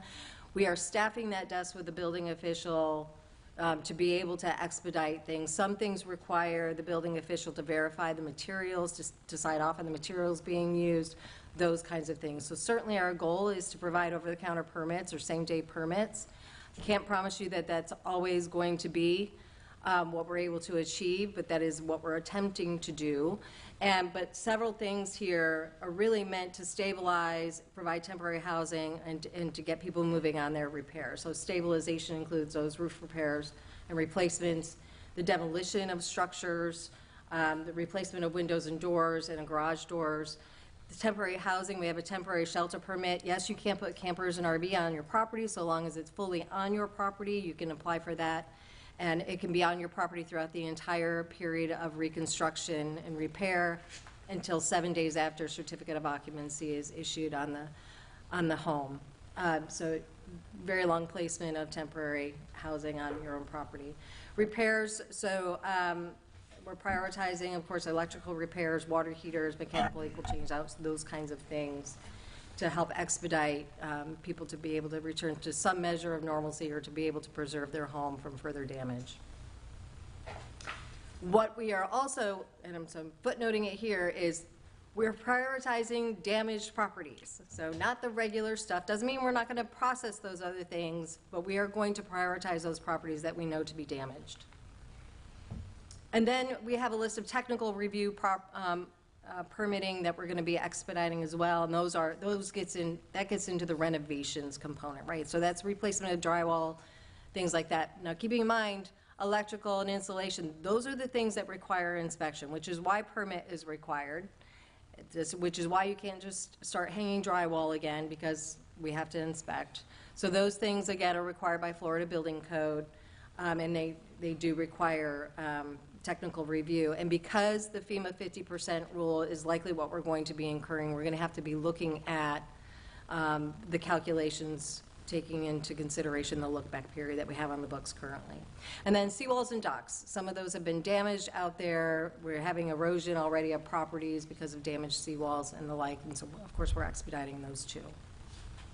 And again, these are prioritized for damaged properties. As we move on to data and reporting, so we're going to be measuring our permit applications by type, including our in-person and electronic, remote submittals. Permits issued by type, including our mobile permitting. Maybe we move that to a pop-up permitting center down at Warren Webster as an example. It may be something we do instead. Inspections by type, and then technical reviews, permitting inquiries, things like that. And then the average days for approval. So you'll know how quickly we are moving through this, how effective are we at expediting these, and what challenges perhaps are we facing. So it's really important to me that you all have all of the information because you're going to be dealing with all of the questions out there in the public. You know, it just doesn't feel like they're moving fast enough. It doesn't feel like, you know, I'm in the queue, but I don't know when I'm going to be reviewed. I want to be able to provide you that data so that you can speak from a place of information and really just to help you out with those questions that are inevitably going to be coming your way. And then, of course, as I said, we're going to evaluate and adjust. So this is a three-week period. It was intended to be a 4-week. We staved it off a week because of Milton, of course. We kept it to 11-2 because that's what I've currently got my staff, the Staff and Community Development Department, that's what their schedule is currently planned for. So we kept it at that 11-2 deadline. In talking with Fort Myers, not Fort Myers Beach, but City of Fort Myers, we reached out to them to try to learn some of the best practices, words of caution, things like that. And what they did share with us is it was about a month after their event, after Ian, before they really saw the great influx of permit applications. As you know, you've got insurance payouts, people are just trying to figure out what they need to do, getting those contractors lined up, et cetera. So we did see people, of course, today, but we're anticipating the big push is going to be starting in November, post-event. And then, of course, adjust. You know, the team, it's a lot, and as we make changes to code, they're going to have to make changes to their approval processes and the like. It's a heavy lift. I'm very concerned about staff burnout. A lot of pressure is going to be placed on them. You know, I expect decorum from those that show up at the desk, of course, and we will do our absolute best to deliver the highest quality and most expeditious service that we can. But we have to be mindful that these are people too, some of whom have lost their homes as well and are going through this process themselves. So I would just simply say to the public, we understand, certainly we understand the need for speed on this. Of course we do. These are very real issues, and everybody is feeling it mentally, emotionally, physically, financially. So we will do all that we can to try to get people through this process as best we can. And I'd be happy to take any questions. Thank you, Denise. Yes, sir? So my fourth item actually has to do with permitting that wasn't addressed. I just received this email coming in this evening, so I haven't had a lot of time to digest it, but it seems to make sense to me. There's a lot of existing permits out there that are starting to time out, and the contractors obviously are running out of resources and the ability to service, you know, all their customers or whatever. Yeah. So this particular resident was concerned that two things. One, shouldn't they have the ability to be granted some type of an automatic extension? And secondarily, should the $50 fee be waived? Now, I don't want to spend all night talking about whether we should waive the $50 fee for the extension or not. I think it should be a consideration, but I'm most concerned, you know, without a lot of time to digest this, but it seems like some type of easy automatic extension on existing permits maybe ought to be part of the process here. Your thoughts? So we received information just a little while ago, late this afternoon, and I believe it was an executive order that came down, so they will be automatically extended for the duration of the emergency. For what period of time, do you know? Duration of declared emergency. Okay, okay. And what about the $50 fee? I have to look into it. I don't recall if it was addressed in the executive order in any way. Do you? I recall it was that they would not have to pay another fee for that extension. Okay, thank So it you. was an automatic waiver. And that was a state? That was a state executive order. Okay, very good. We can forward that communication out to you all. Yeah, that would be very helpful. That way, I don't have to read my chicken scratch. You know. Thank you. I have a question for you. For owners of residential property that they live in, an owner can, you know, again, if somebody has minimal damage and they're just replacing a little bit of drywall, they can pull their own permit, do the work, have it inspected. But if you own property that you don't live in, or you own property that's a business, only a contractor can pull that permit. That's correct.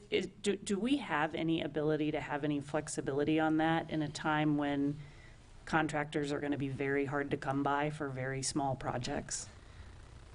You'd have to forgive me. I would need to talk with the building official about that. I presume that Florida Building Code is driving that, and therefore I don't know that we have much flexibility, but that would be a question I would need to ask of the building official. Okay. If you don't mind me following up. Yeah, no, that would be fantastic, yeah. There's also a limit on drywall, just like there's with roof. If it's under a certain square footage, it doesn't require a permit, if my understanding is correct. Is that true? That I don't know. I'm sorry. Okay. Find out. If I remember, and we'll clarify, but just as we looked on the roof, if it's under 100 square feet, Mm-hmm. it was a small number. Okay. So I wouldn't count on it too much.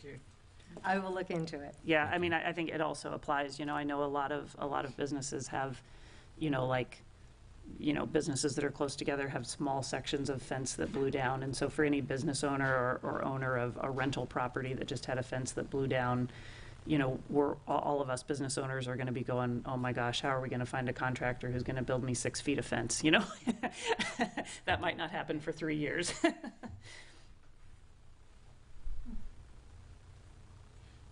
I will look. Thank you. Mm-hmm.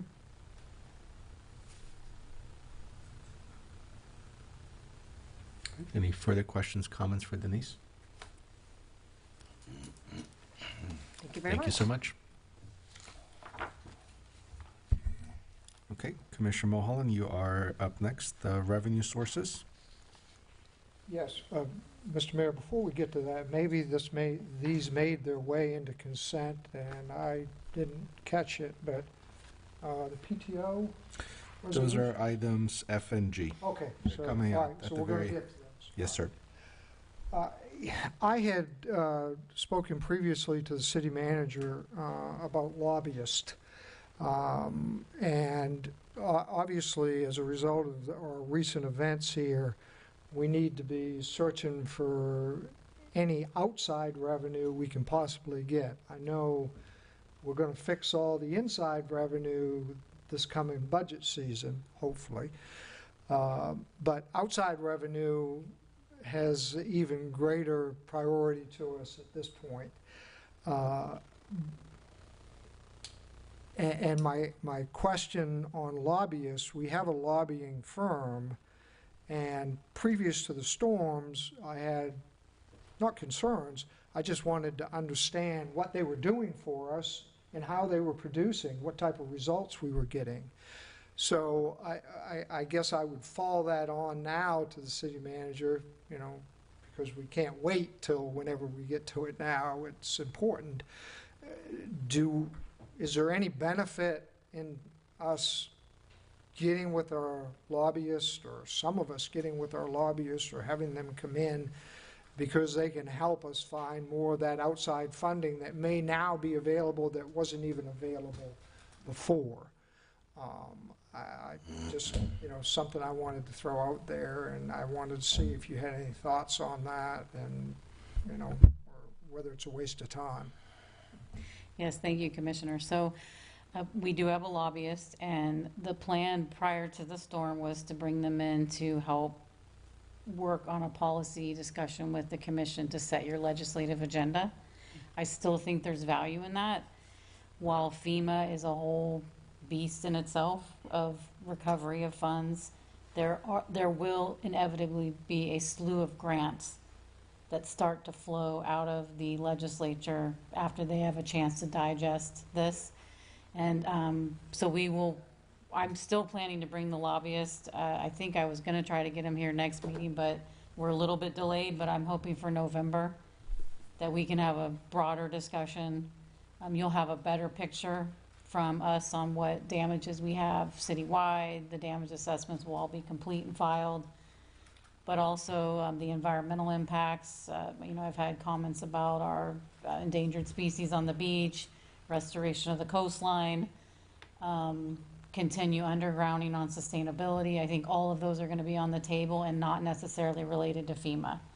So absolutely, and I will plan on having them come in, I think in November, if that works for the commission. I certainly would like to see it. We also have a dedicated grant writer, correct? Or is somebody pursuing all these grant funds and reimbursements? So the grant, we do not have a dedicated grant. Reimbursement, somebody pursuing the Oh, reimbursement? we have a dedicated person overseeing FEMA now, Yeah. contracted with the finance department, that is going to be overseeing all of the FEMA. But grants in general, we don't have a full-time grant writer. The grants come from the various departments, or the requests come from the various departments, I believe. In coordination with our lobbyist group, who do help us connect us with the correct state or county offices that we need to prepare those requests. Just a question, because when you mentioned infrastructure, and President Biden, was here, and he mentioned, and I don't know if any of you remember the millions that he talked about that was going back towards, I don't know if he said FPL, Duke Energy, and so forth, for hardening infrastructure. Is that something that we should, I guess the lobbyist or should get ahead of that? This is new money is what I understood from him speaking. That's definitely one of the things we'll want to talk with our team about.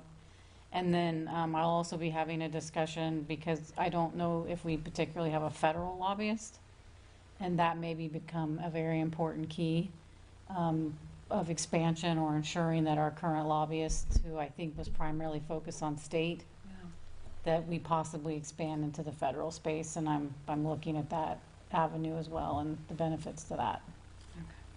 Thank you. Yeah, that was the Secretary of Energy. She mentioned a little over 600 million allocated for that. Like she's saying, if it's federal and we're not really looking at that, then No, that absolutely. could, right. No, we should look at every opportunity. Absolutely. Yeah. Okay, Commissioner Mulholland, you're up. Sewer system. At least you bring in all the small items. Yeah. So, a couple of things on the sewer system. Obviously, I know we all know everybody's losing their mind over the sewer system. And long-term, I'm not really sure. It's probably a little premature to talk long-term on the sewer system, but if anybody, the city manager or anybody else wants to talk about it, I'm certainly willing to listen.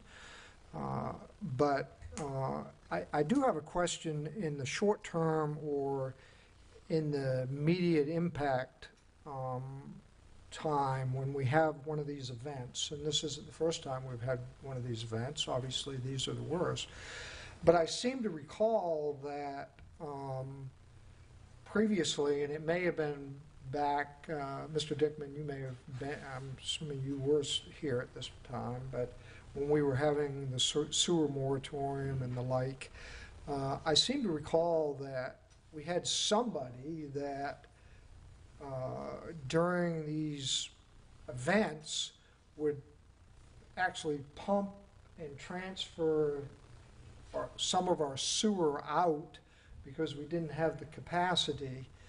And I think that may have been what happened today. I don't know. I haven't been read in on the details of all that. But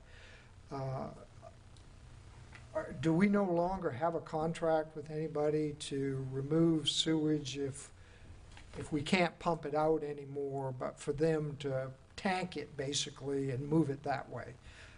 I don't know the answer to that.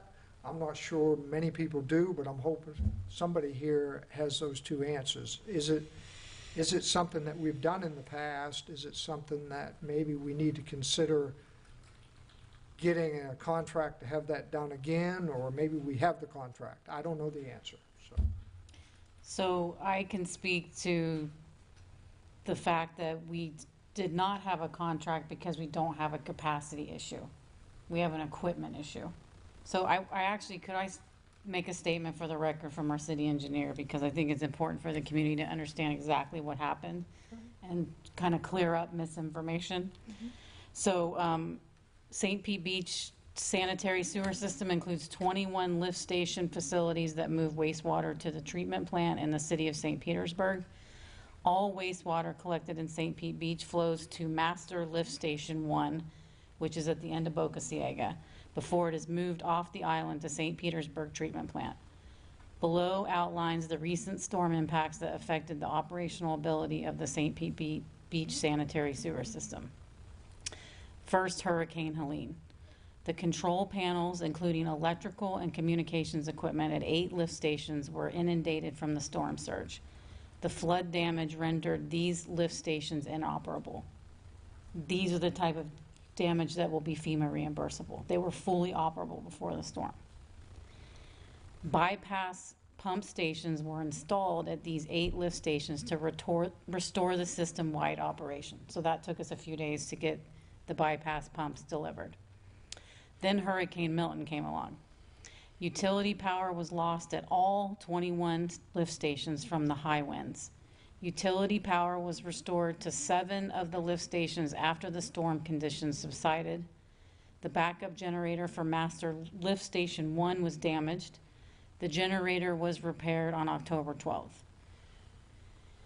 The bypass pump systems were installed at the 8 lift stations impacted by Hurricane Helene to restore operation of those facilities. The bypass pumps were sourced through Pinellas County Web EOC and provided by the state. An additional lift station had control panel damage from Milton.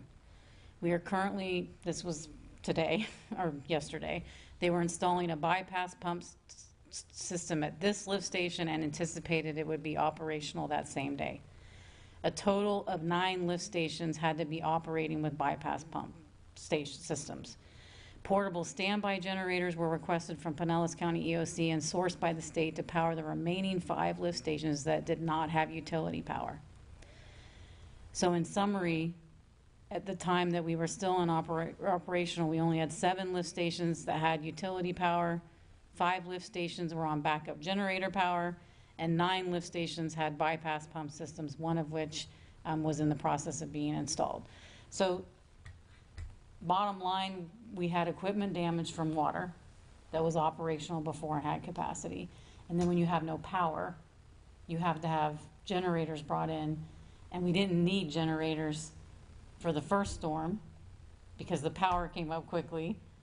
And then the second storm came in and took out the power while we were trying to, and we had to remove our bypass pumps after Helene so they wouldn't get damaged during Milton. So this wasn't a capacity problem. Pump Station 1 has been on the docket. That is a $6 million project to repair. It's at its end of life. And that, basically it was so fragile that then that cascaded into massive electrical and lift station problems at that station. So we are in a Band-Aid situation at the moment because we still have 9 lift stations that we have to repair. And then Pump Station 1 construction still has to happen, and that'll stay on bypass power and lift station capacity while we do the construction, which that's, I think, is about an 18-month construction project. So capacity's never been an issue like it previously was, so. That's what the first project fixed, capacity. But we still had infrastructure that needs to get it off the island. And then, so, and we don't probably need to talk about this tonight, but you've seen a lot of the emails I've seen. I know probably everybody else has too. But you had mentioned that FEMA will cover some of our replacements.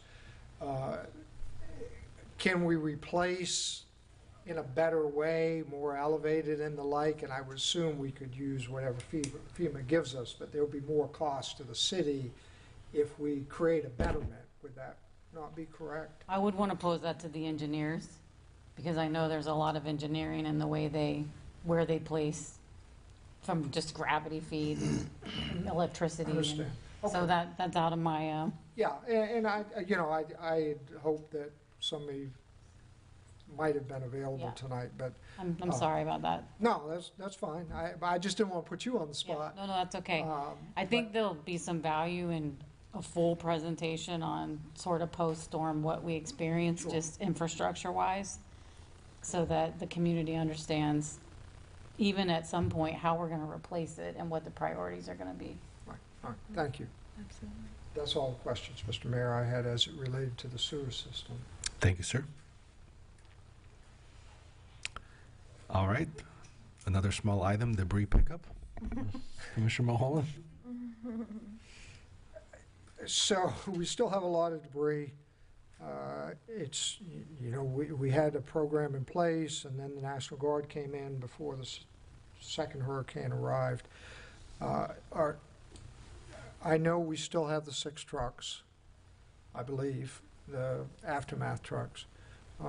Is there any supplement to those at all, or any on the horizon? I heard through the grapevine that we could possibly spend $500,000 and get more, and we questioned whether we wanted to do that.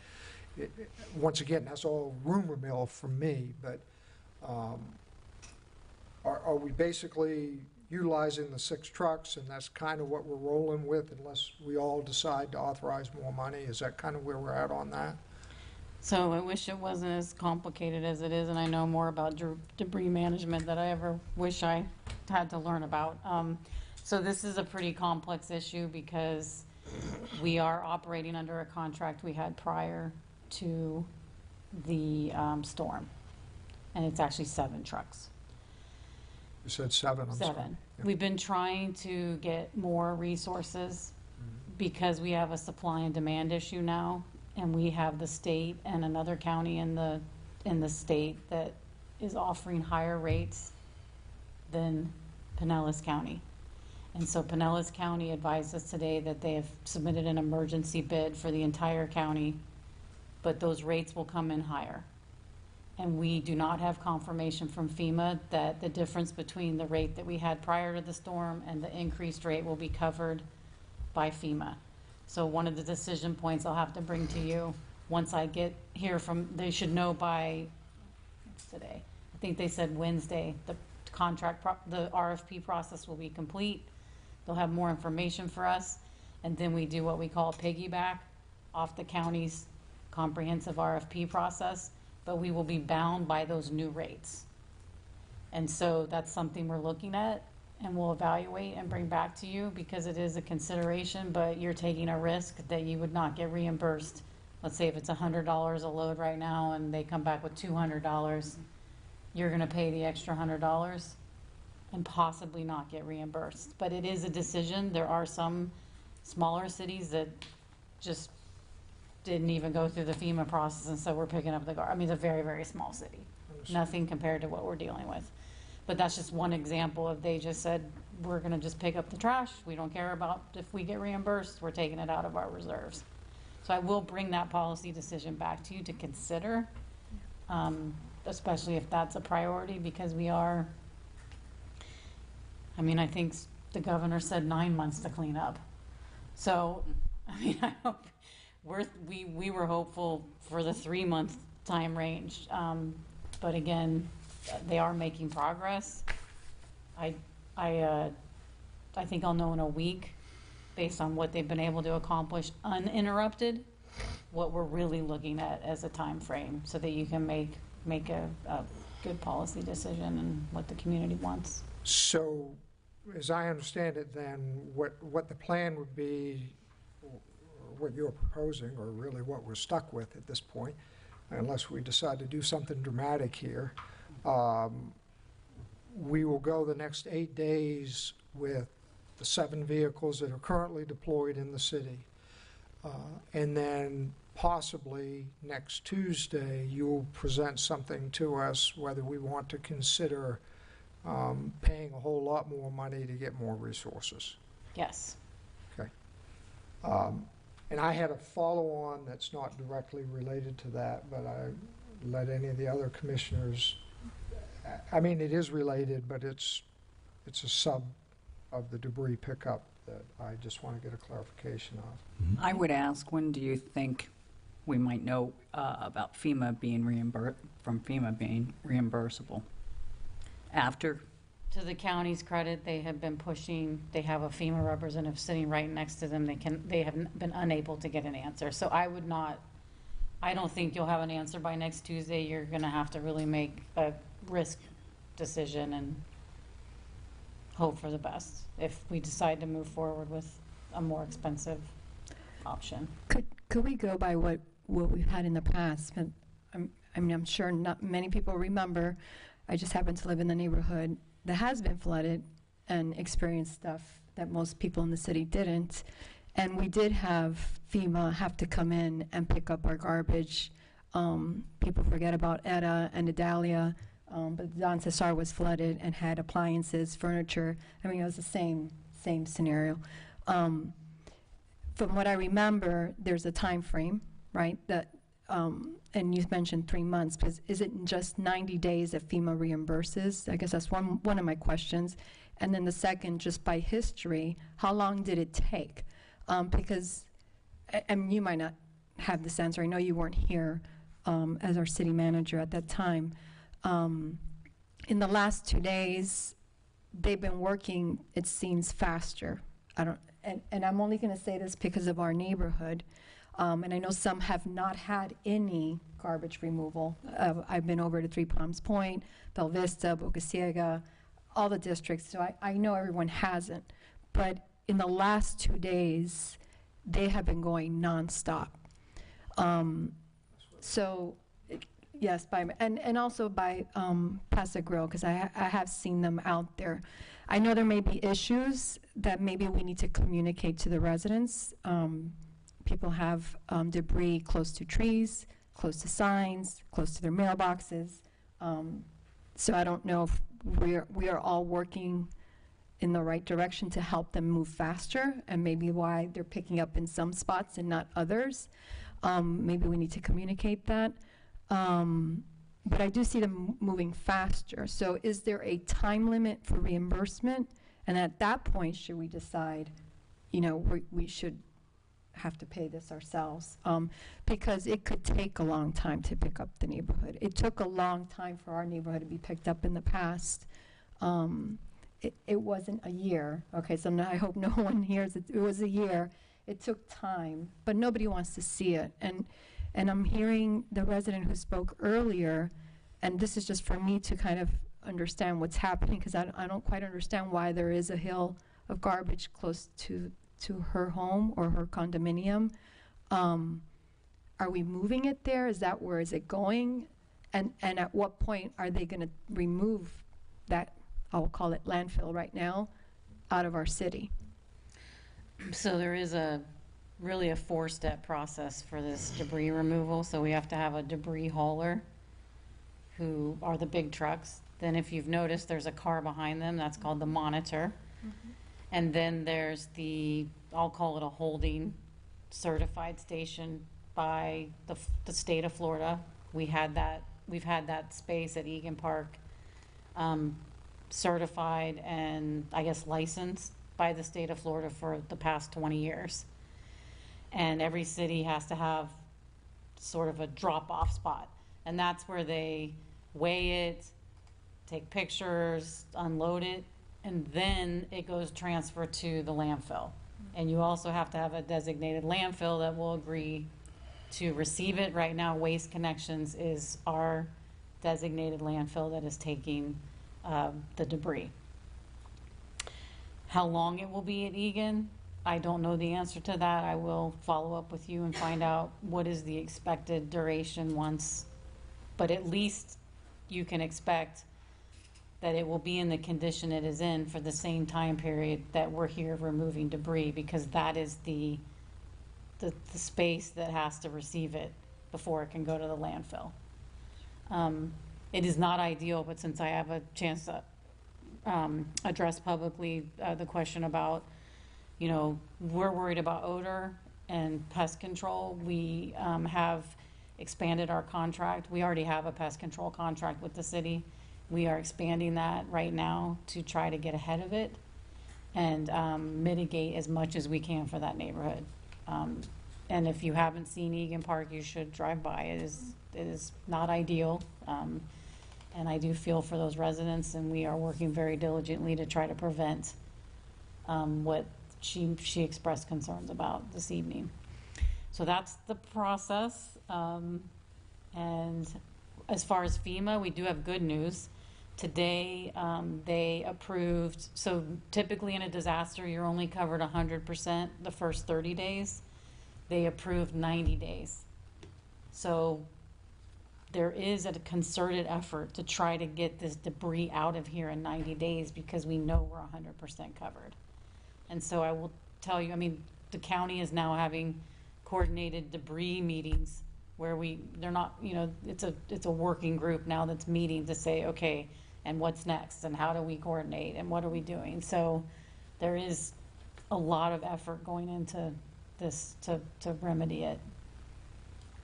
And is there something we should communicate to the residents? Are they telling you there's an issue with pickup in certain neighborhoods, the way where it's located?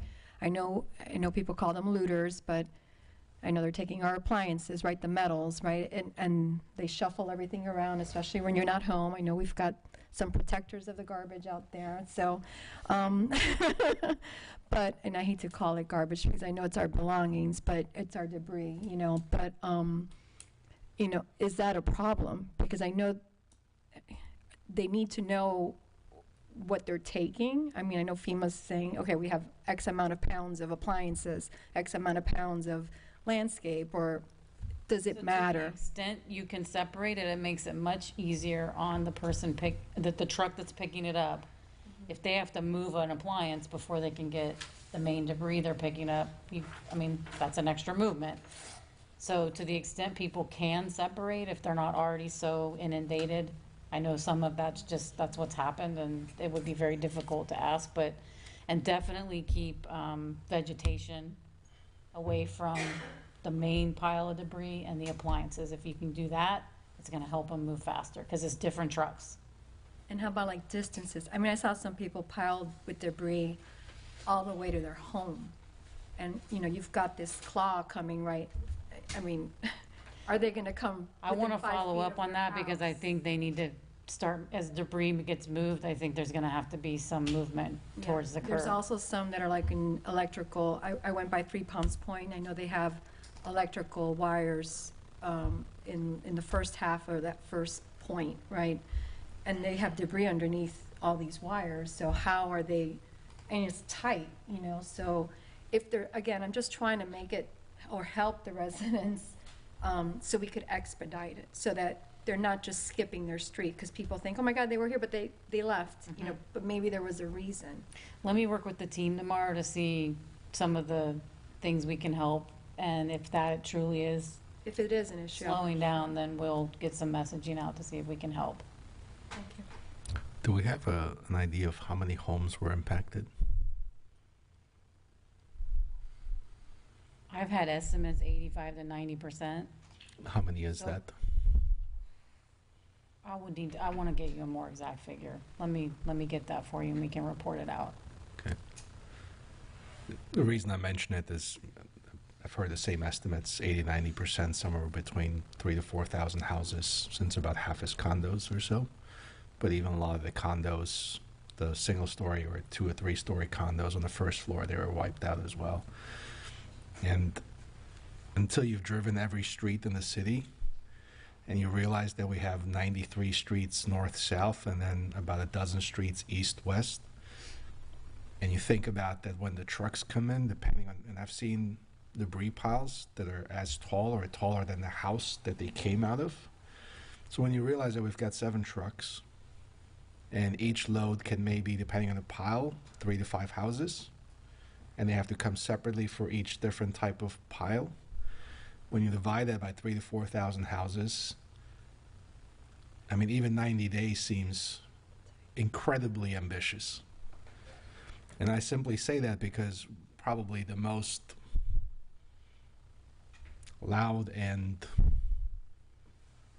assertive comments have been about the debris removal and how it's not moving fast enough.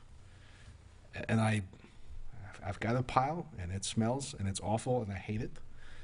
But at the same time, we're doing absolutely everything possible, and I've talked to our staff. I see what they're doing.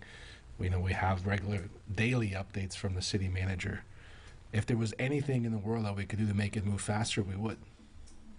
And we're even looking at spending more money that we don't necessarily have right now to make it move even faster. And so I'm asking you to look at not just your house and your street, but look at the entire island and look at the devastation and just how insurmountable the problem of just removing the trash is. Because we got to pick through each pile, take it to Egan Park, weigh it, right? Then get it off island to a landfill. So those trucks are driving there. They're not picking up stuff when they're driving, right? So every single load, 3 to 4 houses is a couple of hours. And it's just 7 trucks. And then, you're saying, like, well, why don't you just hire more? Well, everybody to the north of us was hit worse during the first hurricane, and then everyone south of us got hit worse in the second hurricane. And then they cut a swath across the whole state to, Daytona and Jacksonville, and they're all looking for the same thing. And just like contractors, just trying to find something. I'm surprised that the county has even anyone that they can find that can come in and do more. It's just, when you look at the scale of just this one issue, it's unbelievable. And so I'm simply asking for our residents just for patience and grace, because it is an unbelievably insurmountable problem. And the fact that we're even able to tackle it just speaks to the quality of the staff that we have in leadership.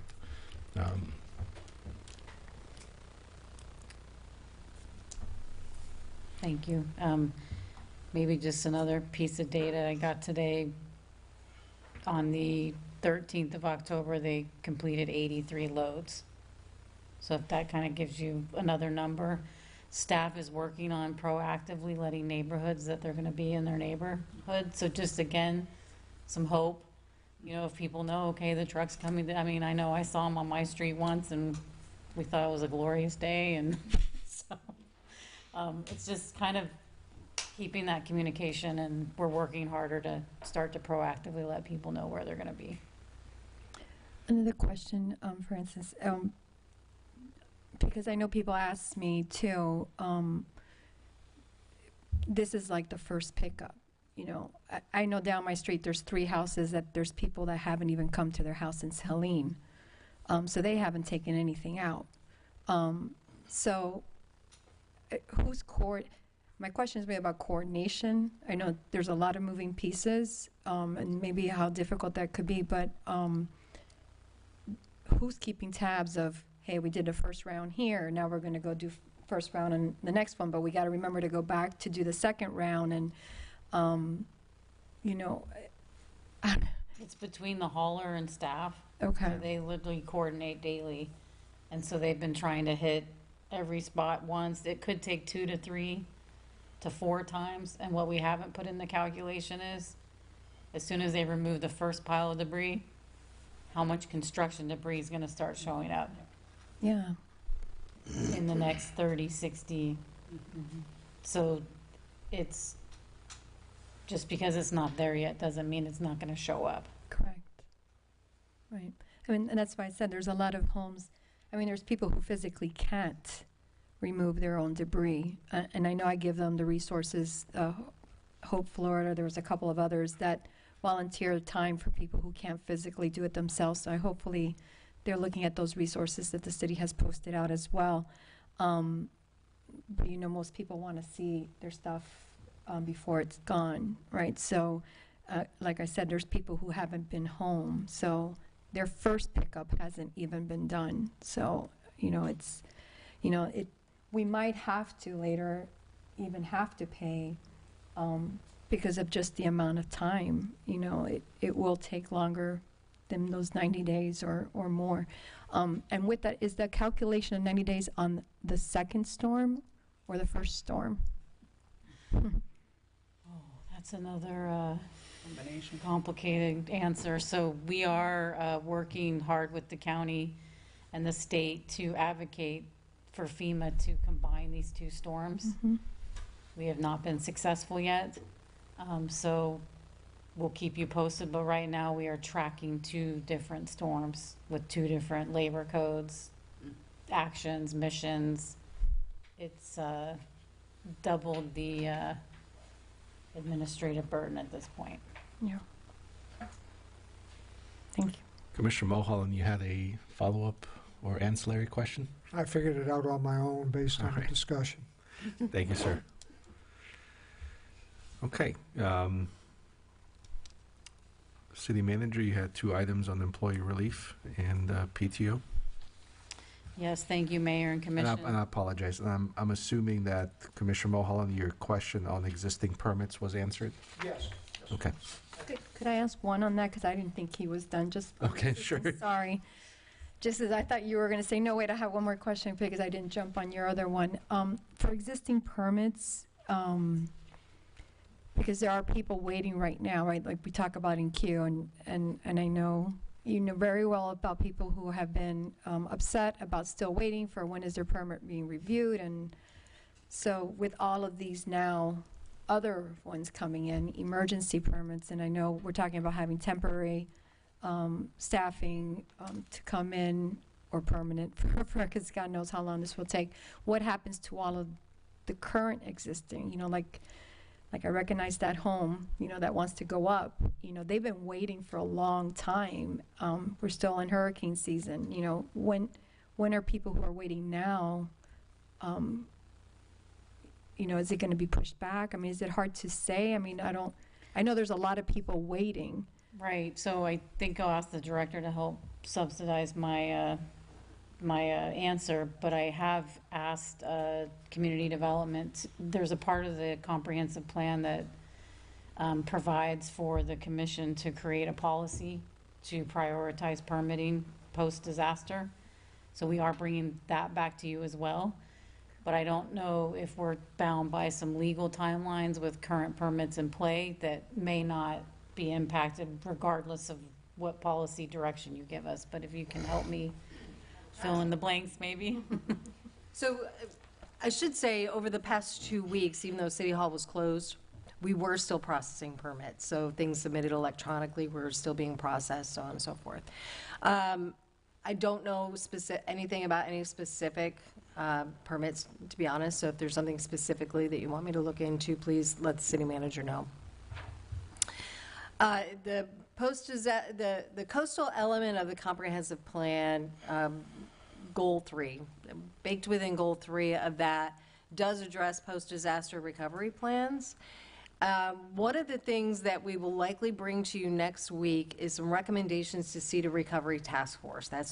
That's identified within the coastal element post-disaster recovery plan goals, is to seat a task force that is seated with staff from community development as well as those of your choosing, and we'll come back to you with a list of who we think you may wish to consider. Maybe they're members of other boards here, et cetera. That will help us kind of get through, hopefully quickly, right, get through those questions about moratoria. Whether or not, for instance, an example you may wish to consider is, should we establish a moratorium that means that we will not be looking at additions or new construction for a period of time, including new construction where a house may be elevated. We may say it makes sense for us to focus only on getting those houses that can be occupied, to focus on those. They're less technical in review. We need to move through those quickly to stabilize as many homes as possible and move new construction out a little bit further. That also means, you know, the reality is those contractors and engineers that then have to be a part of those processes, it would probably take that long anyway, but establishing a moratorium that addresses those things specifically. We're looking at those now. In this process, what we've realized is what's sitting in Muni Code is not the most recent. So I would ask you not to look at that. We're reaching out to Civic Plus to get what has been recently changed in the coastal element actually put up there on Muni Code, so that what we're talking about is what the public is seeing, because it is not now. And then, of course, working with attorneys that we have under contract, or consultants that we have under contract, to make sure that we're stepping through it properly as well. Lots of challenges when you're talking about property rights, of course, so we want to be very careful that, you know, we're not infringing upon those. But we do have some flexibility. Does that answer your question? Yes. Thank you. Thank you so much. Thank you. Right, City Manager, Employee Relief and PTO. Thank you. So these two programs are somewhat related. The first one, what I'm asking the commission tonight is under the extent of our emergency is to approve a resolution to make adjustments to our personnel policies related to employee emergency relief paid time off and emergency paid time off. We currently have a program for a PTO employee donation program, but it's limited to what they call the Family Medical Leave Act, where if someone has a major illness for themselves or family, employees are allowed to donate leave. And once they exhaust their leave, they can use that leave to stay in a paid status while they go through the FMLA period. This particular disaster has essentially displaced or significantly damaged 24 employees in our workforce. And so we wanted to expand the program to include a provision that would allow emergency relief paid time off. And so in addition to FMLA, the employee could request time off to tend to helping them with reconstruction, finding housing. They do have to use all their own PTO before they ask for this. And it's all, they could receive up to 40 hours, and we send out a donation request from employees. And those who want to participate can donate hours. It's hour for hour, so there's not a dollar figure. You know, my hour's not worth any more than one of our mechanics. And so once you put that in the leave bank, and then it draws into the other employees' leave bank as they need it, up to 40 hours. So again, it's not front-loaded either, so it's based on need. So that's the first one. The second policy I'm asking to actually adopt, there's a practice in the past on the city of allowing PTO, but there was no policy. So I wanted to put this in place for the disaster first, and then longer term I'll come back to you with something that many cities have in place as a regular policy. But this would be related to essentially what happens here is every fiscal year, if you reach a certain cap on your leave, you fall into this use it or lose it category. Well, we have a lot of employees that haven't taken leave that they otherwise would have because of the two disasters. Some employees we're not granting leave right now because we need everyone hands on deck, unless we are giving deference to those who were impacted to allow them to leave. But anyone who can be here, we're pretty much trying to have them here right now. And so in an effort to recognize that, some people will lose leave if we don't offer this program. We are putting that they have to at least maintain an 80-hour leave bank. That just provides for if they have their own emergency or especially in the future to take a vacation. And a maximum dollar amount for $3,000. So again, everybody's leave's worth different amounts based on their hourly rate. So they could choose to cash out up to $3,000, and the program would end by December of this year. So I'm essentially asking if you would approve these two resolutions considering the emergency circumstances, and that I am interested in not only caring for the community, but caring for our workforce, as they have been exceptional in these times, and trying to give them as many resources as we can to get us through this. Yeah, I don't think many people realize that 20% of our workforce was impacted as much as our residents were. They lost their homes, they lost their cars, they don't have a place to live. You know, they're looking for a place to live, they have pets, they have all their belongings are gone. And for the last 3 weeks, they've shown up every day. And they've gone from 5 days to 6 days a week. Some of them more, longer hours. So I think we should do as much as we can for them. So did Jill write this? Is that who wrote these? Yeah, so Jill's been working on this. And Well, with these they're very well designed. I've got a little experience with similar things, and even though I didn't see it till tonight, I think it's well-designed, and it certainly seems like the right thing to do. Thank you. Questions, comments? I was just going to ask if we need to make motions for them separately, or if we can, yes, okay. Yeah, if you'd approve separately, please. Yep. Do we have resolution numbers for them? They're not on the, On the second page. One of them says 2024-XX. the front. Keep going. I Okay. see in your packet, 2024, 21, It's 21 and 22. and 2024, 22. Okay. I'll make a motion to adopt Resolution 2024-21, authorizing the city manager to create an emergency relief paid time off employee donation program with an effective date of September 24th, 2024 for Hurricanes Helene and Milton. I second. City Clerk, if you'll please do a roll call. Commissioner Marriott? Yes. Commissioner Robinson? Yes. Commissioner Resnicki? Yes. Vice Mayor Mulholland? Yes. Mayor Petrola? Yes. Motion carries.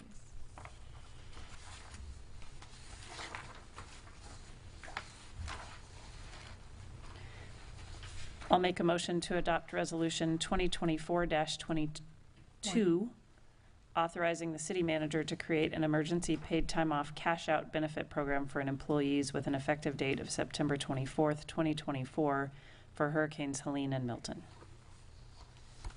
A second. City Clerk, if you'll please do a roll call. Commissioner Robinson? Yes. Commissioner Resnicki? Yes. Vice Mayor Mulholland? Yes. Commissioner Marriott? Yes. Mayor Petrola? Yes. Motion carries. Thank you. Thank you. Next, we have staff reports. City Clerk. Yes, I just have one thing. So there's an election November 5th, and it's at the Warren Webster in the Community Center. There's nothing on the ballot that is city-related. It is a presidential election with county, state, and federal on the ballot. The Community Center is not operable for elections, so I made the executive decision with the help of the Supervisor of Elections to hold the election here in the Commission chambers on Tuesday, November 5th.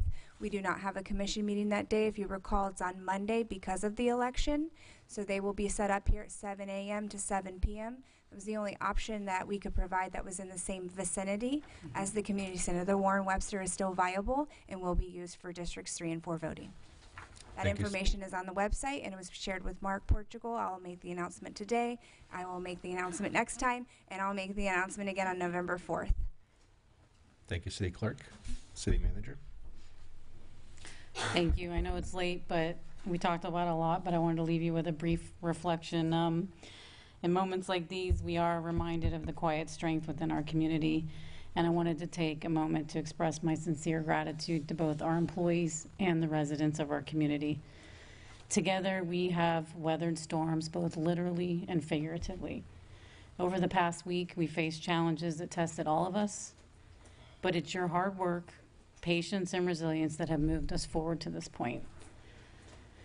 I can't stress this enough, the road to recovery will not come fast enough for any of us. Let's remember that it's our unity and shared commitment to one another that will keep us moving forward.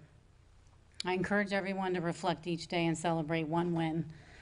Today, for some of our employees, it was a hot cup of coffee, a warm meal for the first time in 3 weeks, or the ability to find fuel so they could make it to work.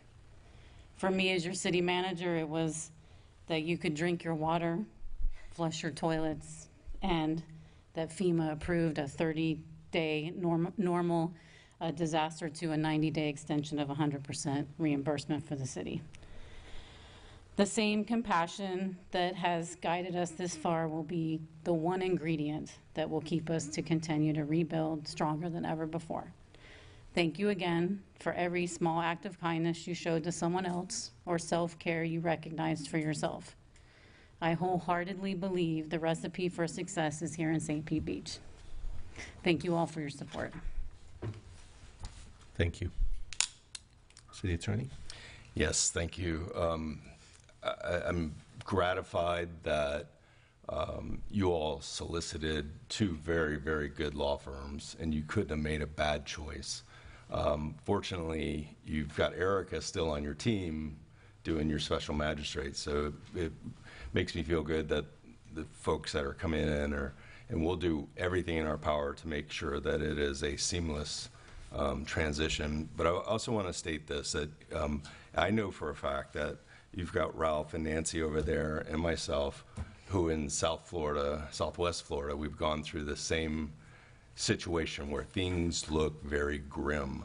And that was not just Ian, but it was Irma and Charlie before that. And I know they look very bad right now, but a year from now, 2 years from now, all the debris will be cleaned up. It'll be in your rearview mirror, and everybody will be back to normal life. I know it's hard right now, but I guarantee you, you've got 2 lawyers over here that are going to be joining your team that have seen, the rising of it and coming back. So that will happen. Have faith. Thank you, sir. Commissioner Mulholland?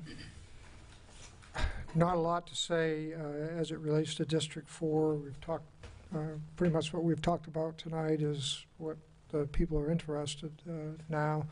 But I also want to thank Mr. Dickman and his firm for the professionalism that they've shown during this transition. It was really good to see and much appreciated from my perspective, for certain. So thank you, sir. You're welcome. Commissioner Resnicki?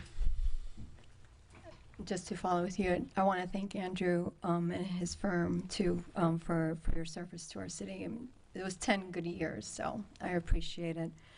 That helped me a little bit because I get very emotional, so after hearing everybody. But I've been through a lot of storms, so all my life in Florida, and big ones. But the one thing I know is we're here, and that's what's important. And for the most part, sometimes people forget that, and I want to remind residents to just breathe.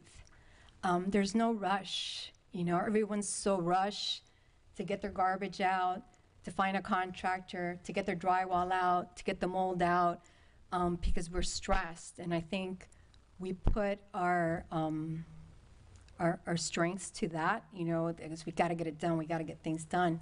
But just stop and breathe, because the people around you are here, your family is here, your friends, your neighbor, all these people are here willing to help you. So just remember that, reach out to people. People are here, we're not gone, So things are things. I know people lost things. I remember many times throwing away albums, my childhood albums, my mom who passed away. But the memory's here, right? So that stays with us, not our things. So forget about your things. We can rebuild, and it will happen. Like I said, I was born in Miami. All the hurricanes seem to follow me for some reason. Andrew, all of them, Vilma, and real horrible situations. But I'm still here, right? And I think that's what's important. Every district, the whole city, everyone's helped each other. People see me wrapped in my towel coming out of the comfy stations when I'm taking a shower. Luckily, they don't know it was the commissioner. They just saw me wrapped in my towel. But we're all together. So just remember that. Just breathe. Take some time for yourself. There is no rush. I know there's debris, and we just want it to all go away. Just take some time for yourself. So thank you. Thank you. You missed me on my discussion item, just FYI. What, did I miss you? Yeah, What did I? the look back. Oh, sorry. Oh. Yeah. Sorry. Well, we can discuss it now. It's your turn. Okay. I just wanted to bring this up because this is very important for a lot of people. Being that whether you've gone ahead and you've done some major improvements and you've already used up a substantial portion of your 50% allocation, you're now going to be at ground zero again. So it's a huge item to look at from our community. And each individual municipality can set their own look-back period. And it's our way of kind of counteracting the FEMA 50%. I just want to bring this to everybody's attention so that they're aware of it and they look at it and they realize that we have I think more than, maybe even a workshop on it. I don't know, but this is huge. We've got a lot of the beaches, such as Gulfport has no look back. Indian Rocks Beach has no look back. We had no look back at one point too. Pinellas Park has no look back. St. Pete has no look back. Other cities have a 1-year look back. We've got a 5-year. It's can be crippling in this city with this. This is a serious issue that we need to look at, evaluate, talk about, and see what we're going to allow for that.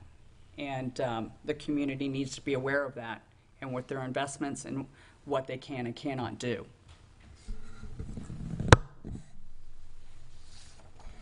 Is that something that you're going to be presenting, Denise? Because that makes sense. I know we have a 5-year, but, like for example, I just remodeled my home, just finished my permit last year, right? Now I got, I'm in there. If you did 100% of your, or your 50%. I used it all. Yeah. I used it all. So that's a good thing for us to look at. Yeah, so it is a 5-year look back. However, the date on which that was set was in 2021. So it's a 3-year kind of ish right now. So it actually goes back only until that date.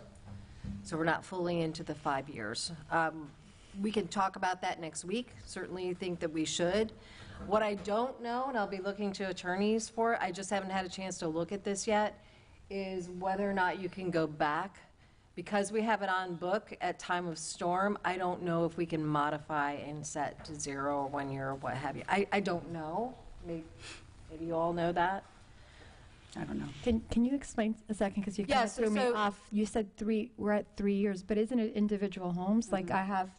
So when we set that 5-year look back, it was in 2021. I don't have the date off the top of my head, and that sets the clock for what began that 5-year look back period. So we haven't fully reached that. So it becomes fully effective in 2026. Does that make sense? Is that? But my clock started when I did my permit. If you did it after 2021, Correct, yes, yeah. it's within that look back, the current look back. Yeah. Now, What I don't know, as I said, is I don't know if we can now post hurricanes and, Helene and Milton, change the look back period. And those storms, I don't know. I just simply don't know that. I'm sorry. so there are other options though, right? With an appraisal, for example? Many people do that though, because I already did mine. Yeah. I'm just saying home values have more than doubled since 2020. So 2021. So maybe one of the things we can do is just help with educating the public on how to navigate the 50%. So even if we're not able to adjust the look back period, there are other options. I think it would be very important for our building official to be here as well. There's, I think, a lot of legal questions, not just the questions from the residents, but as we step through this 50% rule and what are our options, I think it's really important that everybody has a full understanding of what that means. Yep. There's going to be a lot of shocked people. There will be. I pulled up just a couple of random residences on St. Pete Beach. So the value is based on just value, which is the just value of the structures that are in place, not the land. So the land is exempted from that. So it's presuming that that's what it would be to replace the structure is the just value. It surprised me. It went up very significantly from 23 to 24. I would say that's reflective of the construction industry itself. So it's probably not it wasn't as shocking as I thought it would be. It was about a 10 to 15% seemed to be off of the market value, the sales comparison value, if you're looking at that. Yeah, I was a little surprised, too, to see that some homes that were already FEMA compliant, they're raised and the whole bit, still had the FEMA letter. Did it? Yes. So that was interesting to find. I'm sure it will be a very interesting discussion. So we can bring that back. Yep. Can you bring certainly that need back to. next Tuesday? Or do you need? I would like to, of course I would like to. I just want to make sure I have all the legal opinions in the room as well, because I think there's as much, Florida Building Code, FEMA, our codes, those sorts of things, but legal really needs, I need to have a solid understanding of that, and more importantly, we need legal to be able to participate fully. So maybe I'm looking at our new council. What do you have going on next Do you think you're going to be able to be here next week to help us opine on We this? could be here on Wednesday this week, and I'd like to talk with the building official, the certified floodplain manager, and yourself. Oh, perfect. Then we'll bring this back to you next Tuesday, at least some issue identification, and Wade has a little bit to add. Yeah, as you all were discussing other matters, I was digging back through and found the ordinance from 2021 when you moved to a 5-year look-back period.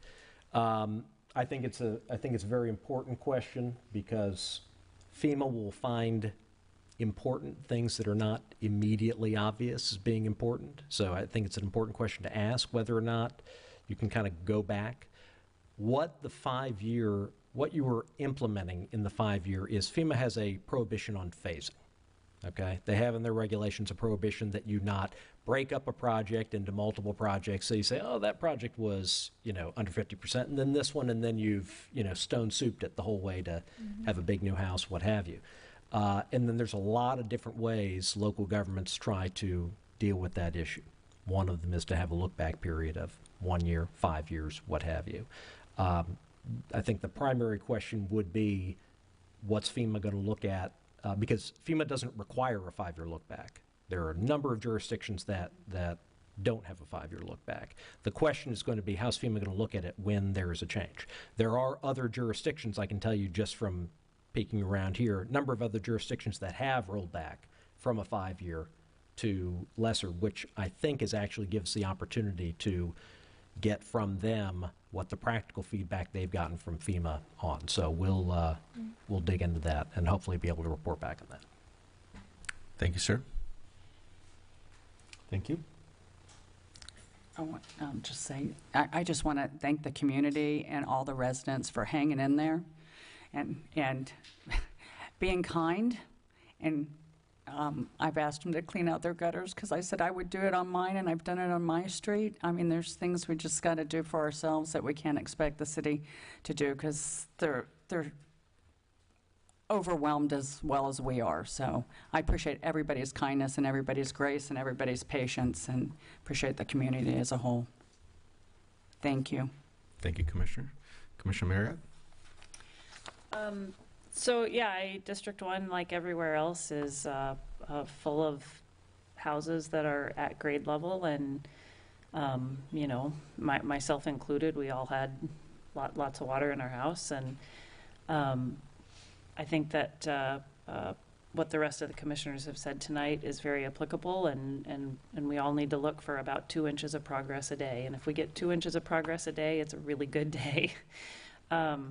And then I also wanted to mention that the Tampa Bay Beaches Chamber of Commerce will have more information soon, but they're going to be opening a information center not just for businesses but also for residents, where they're trying to bring together a lot of resources where residents and homeowners will be able to get more information about about FEMA and how to make sure you know how to look up your FEMA 50% number, and information from with contractors and builders and architects, and to really be able to find out what your options are to make the best, most educated decision you can. Because I know a lot of people probably feel the same way I do, which is that I want to be able to live in my house again as soon as possible because I love St. Pete Beach and I love where I live.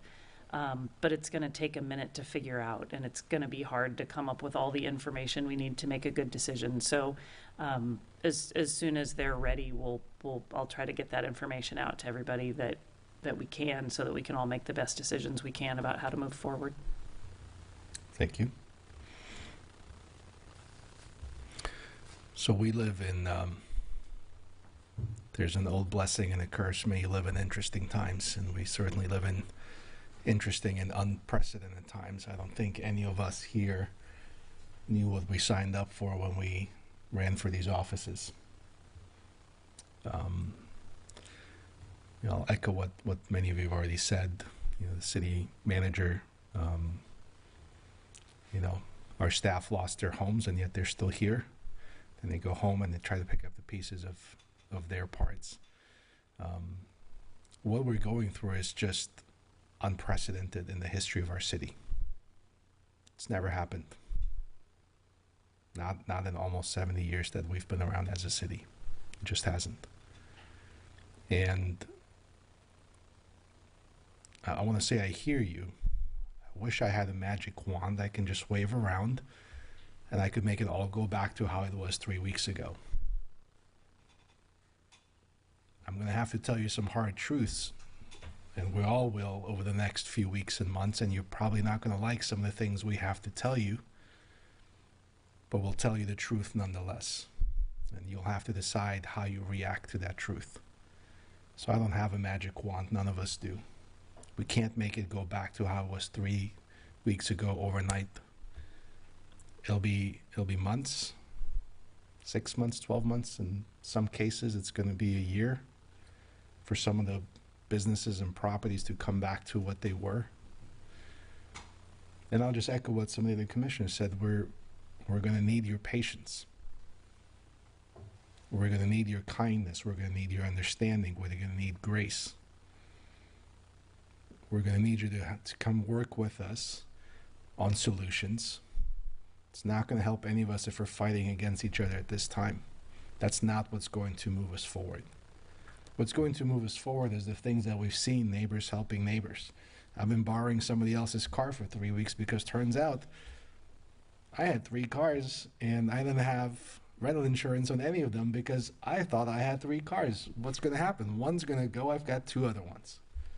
I wasn't expecting all of them to go at the same time, and yet here I am. First one neighbor offered a car, then another one offered a car. I've seen neighbors walking to neighbors, helping them clean out. Watching their pets, taking care of this, letting them stay at their house. That's what, I've done several interviews, and one of the questions that keeps coming back that's not quite asked is like, why are you guys still here? Why are you even thinking about rebuilding? But the reality is this is our home. These are our homes. This is our town. We love living here. We love being in Florida. Like Commissioner Versnicki said, you've been through a whole bunch of hurricanes. I was there for Andrew. I was there for Wilma, Irma, Charlie, and 14 altogether. And somehow I'm still here. But that's because we love this state, we love the town, and this is our home. And that's why we want to rebuild, and we need your help with that. We need you to help. Your help to work with our staff, to work with our commissioners, so that we can move this forward as quickly as possible and as expeditiously and efficiently as possible. And I'm grateful and I'm hopeful, and I know that working together, we'll look back in a year or 2 from now and say, wow, what an incredibly difficult time. But thank God for Commissioner Riznicki. Thank God for Bob and Jill and Denise and everybody else where everybody came together. And so, again, I will ask that one more time, that you give us that patience, that grace, and that kindness, because that's what's going to move this community together. That's the thing that's going to last beyond everything else. So thank you all. Mayor, I'm sorry, because I don't want to forget before we leave, for those who lost their lives in our city, if we could pay respects for them. Yeah, we had several during the first hurricane that lost their lives. So I think I appreciate that. So let's take a moment of silence for those.